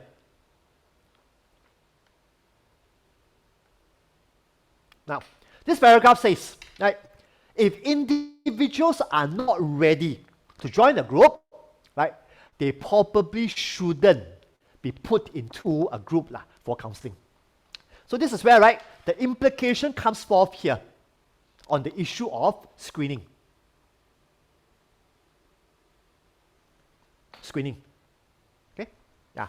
So you'll find that in lecture number 6, okay, I will talk a lot about the importance of screening. Because if we don't screen our group members well, we could be facing a premature termination of the group.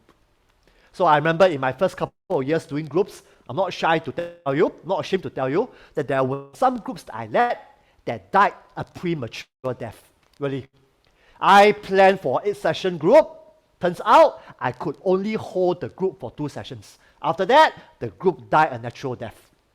Right? Why? Because I didn't do proper screening. I didn't pay enough attention to screening. That's the reason why groups that were supposed to be close, supposed to be 10 sessions, end up only 2 sessions. Because the group members, a lot of them, they were not ready to join the group.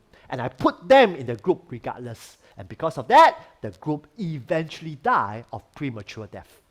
That's why it's so important that we have to learn how to screen our group members properly. And I'll talk about this a lot during our lecture number 6 together. Okay, yeah. So far, still with me? Quickly moving on. Now let's talk about another topic which is very important.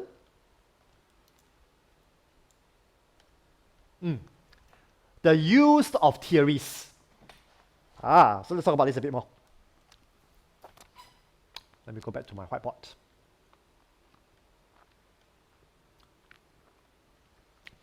Okay. Now, for those of you who have just finished your introduction to psychotherapy and counseling module with me in October, this will sound very familiar to you. For those of you who are new to me, don't worry, let me bring you up to speed about what I covered in that module. So here we go.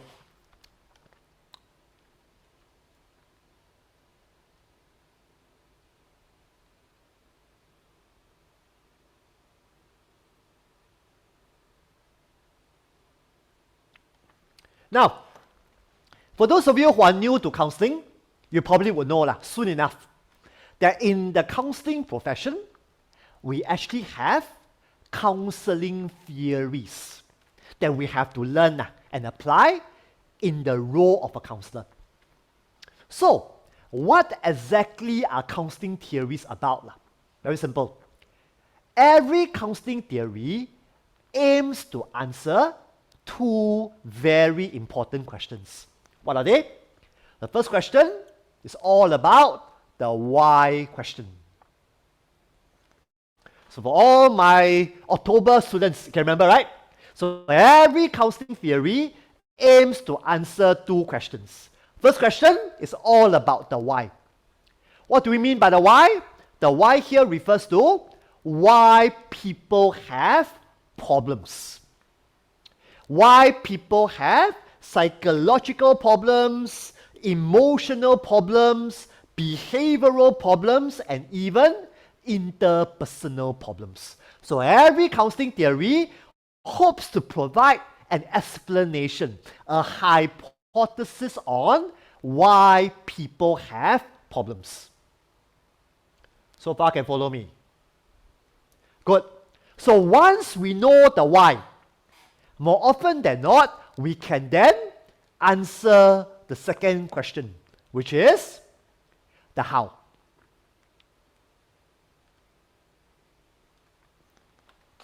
My friends, when you look at the how words, what comes to your mind? I don't know about you. For me, when I look at the how word, I tend to think about words like techniques, words like strategies, words like treatment, words like intervention. So if you're lost, right? Don't worry, let me type it out for you. Yeah, that'll be easy for you to understand. Okay, so here comes. So the why here refers to why people have problems. Example, psychological problems, emotional problems, behavioral problems, or even interpersonal problems. Okay. Then, under the how, what is it all about? Well, the how here normally indicates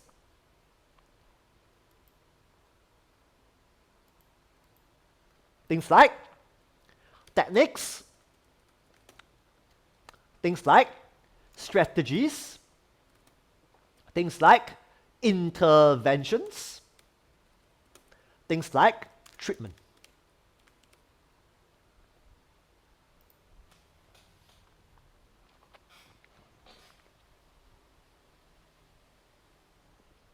Okay? So, this is where, right, you'll find that counselors, we need to be equipping ourselves with counseling theories. Why? So that we can begin to generate what seems to be the reasons, what seems to be the hypothesis, what seems to be the factors that's causing our clients to be having all these problems. And once we know the reason, we can then use certain techniques, certain strategies, certain interventions to help our clients to deal with all these struggles.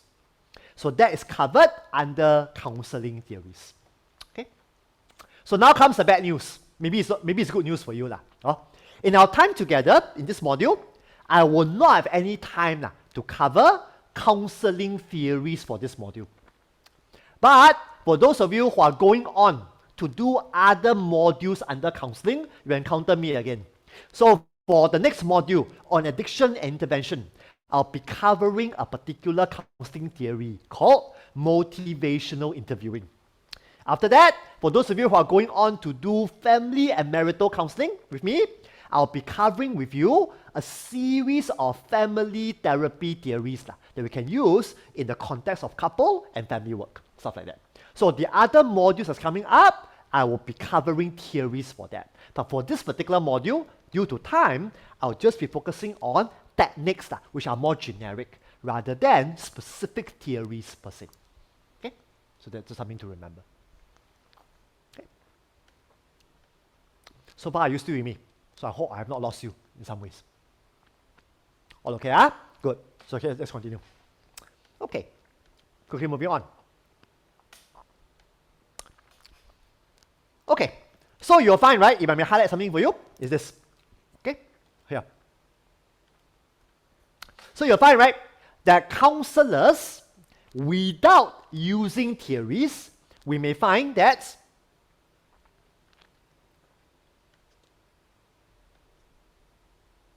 the groups that we are leading may actually become rather shallow. So you'll find, right, that in our short time together, the techniques that I share with you, the information that I provide for you is a bit of a level 1 and 2 lah. It's just to get you to become more acquainted to group counseling, right?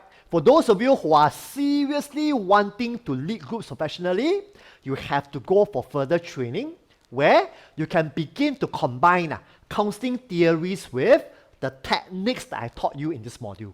So that when you start to lead counseling groups, your groups will become a lot more in-depth rather than shallow. Got it? So this is where you may have to go for further training in order to gain depth in the way you run counseling groups moving forward. But the stuff that I teach you in this module, it should help you to begin to lead psycho-ed groups. It should help you to begin to lead growth groups or even support groups. But if you're talking about counseling groups, you probably have to go further than this module to learn counseling theories, integrate that to what I taught you so that you can begin to lead more in-depth counseling groups moving forward. Okay, all right. Okay, moving on quickly. Steph, I'll come back to your question in a moment. Okay. Now, another very, very, very major aspect that a group counselor needs to be aware of is multicultural information.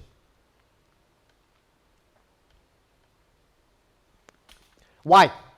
I'm sure all of us know that Singapore is a multiracial, multicultural society. So more often than not, no matter what group you lead, you will be confronted with multicultural dimensions. That's for sure. Okay? So this is where, right, I remembered when I was first a newbie counselor, I told myself, maybe one way, right, to avoid multicultural issue is to just lead a group based on just one race. How naive was I? What do I mean? Even if I lead a group for just one race, within the single race group, there will still be multicultural issues. What do I mean? The word multicultural, my friends, transcends more than race. The word multicultural transcends race. What do I mean? Every Chinese, in my opinion, is different because we are raised differently. There are different practices that we may practice in our own Chinese culture. Can you follow me, my friends? So this is where I began to realize that it's not about race here. It's really about adopting a more open mind as I begin to lead groups, basically. So if you ask me, right, I will say to you this. One of the best ways to get you prepared for multicultural dimensions is to begin to arm yourself with information about the different cultures in Singapore. So for me, part of my training entails me reading more about the Malay culture, reading more about the Chinese culture, reading more about the Indian culture, reading more about the Eurasian culture, and all that. So that when I'm armed with all this information, when I lead a group, I become a lot more aware about what I need to be aware of. Got it? So there's something that you probably have to be aware of even as you begin to move into doing more group counseling in the future. Okay, so that's important. Okay. Then, looking at time, I'm mindful of time. Good, moving on. Okay. Now, I'll come back to this later, next week. I just want to fast forward to cover something that I can cover in a short time of 7 minutes. Okay, over here. Now, since we are talking about how can I transit you, or how can you transit yourself to become a good counselor, group counselor, let me share with you some of the ideas here. Now, just now I mentioned to you, right, that if you are planning to become a group counselor, you may want to think about first leading a psycho-ed group, followed by a growth group, then eventually a counseling group. That's what I said just now, right? Now, another way to plan your route could be to look at these bullet points. So what do I mean? Now let me explain to you these bullet points one by one. Okay? Then we call it a night. Now, if you have your say, if you can really plan your career, this is what I propose you to do. Please do not lead any group until you have accumulated enough one-to-one counseling experience. I say again. Before you lead any group, if you can help it, try your best to accumulate a sizable number of individual counseling hours. That's what we mean by experience with individuals. When we talk about this point, we're talking about experience with individual counseling. So why? Why is this a very important first criteria? Here comes the reason. If you have accumulated a sizable number of individual counseling, it means what? You would have some exposure working with different personality, different temperaments, different sort of vibes from different clients. All these individual experiences will serve you well when you have a group with different personalities. Can you all follow me so far, my friends? Got it? So my friends, never shortchange yourself here. So if you can help it, try your best to accumulate enough or sizable number of individual counseling cases. So you're probably going to ask me, right, Lawrence Ho, what number are we talking about? What do you mean by sizable? Correct or not? Now let me give you a ball up number if you can help it. It should be anything ranging from 100 to 300 hours. 100 to 300 hours. Got it? If you can really accumulate that, in my opinion, it will put you in a very good place to then take on your first group. You will thank me later, my friends. You will thank me later. But if you stick to this, I assure you, you will thank me later. I assure you that. How I wish that I have the luxury of time. I didn't. Because of organizational needs, I was thrown in to do a group pretty fast. But how I wish if I have more autonomy, I would want to do this for myself. How I wish. Okay? That's the first. Number two, once you have accumulated enough individual counseling hours, then you move on to the second criteria. Over here. What do we mean by experience with groups? What do I mean by that? Now let me go a bit more in depth. First, experience with groups entails you being, first, a group participant.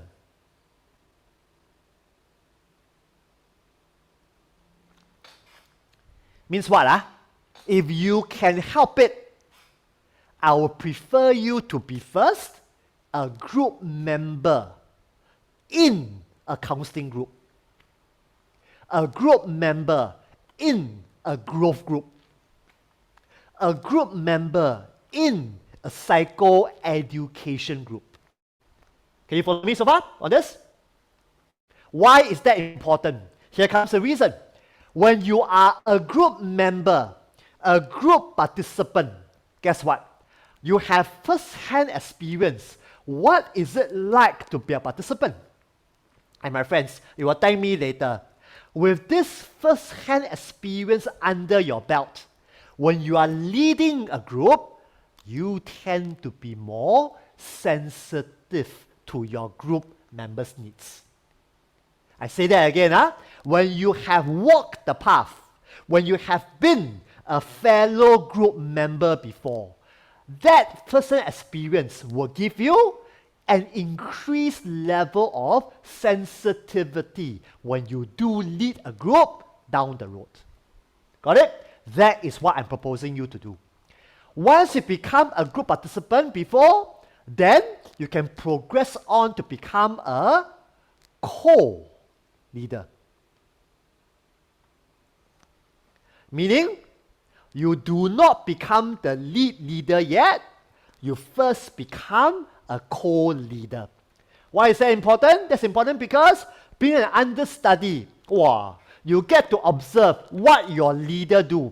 All the strengths, all the shortcomings. If I were to be you, busy taking down notes, busy absorbing it like a sponge. Because the first-hand observation, first-hand knowledge, nothing beats that in my opinion. So do that if you can. Do that if you can. And once you have done that, then you proceed on to become your leader.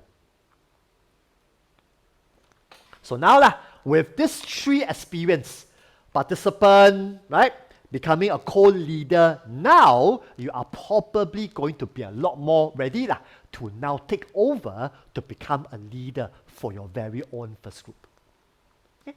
So if you take this advice from me, you will thank me later, my friends, really. So I'm putting you on a position to succeed, more likely than not, rather than to get a whole culture shock and then you might lose confidence as a result of that. Okay, let me pause here. I know time is up. Now let me answer Steph's question and we call it a night. So Steph asked me a very good question. What are some qualifications that a person needs to be a volunteer facilitator? Steph, no qualifications needed. More often than not, the organization will put you through training. But if you can show the organization that you are undergoing this course, it will probably increase your chances of becoming a volunteer for the organization. Got it? This is how, in my opinion, that will serve you well, hopefully, moving forward. Okay? All right. Okay, final questions, comments for what was covered tonight.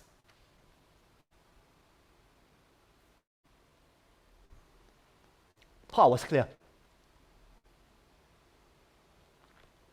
Okay, no questions, comments. Have a good and safe week. I will see you guys back next week for our second lecture together. Thank you so much. Okay, thank you, Mr. Lawrence. Thank you so much. Take care. See you all. Bye-bye. Take care. See you all. Good night. Thank you so much. Thank you. Take care. See you all. Thank you, Lawrence. Thank you so much. Good night. Take care.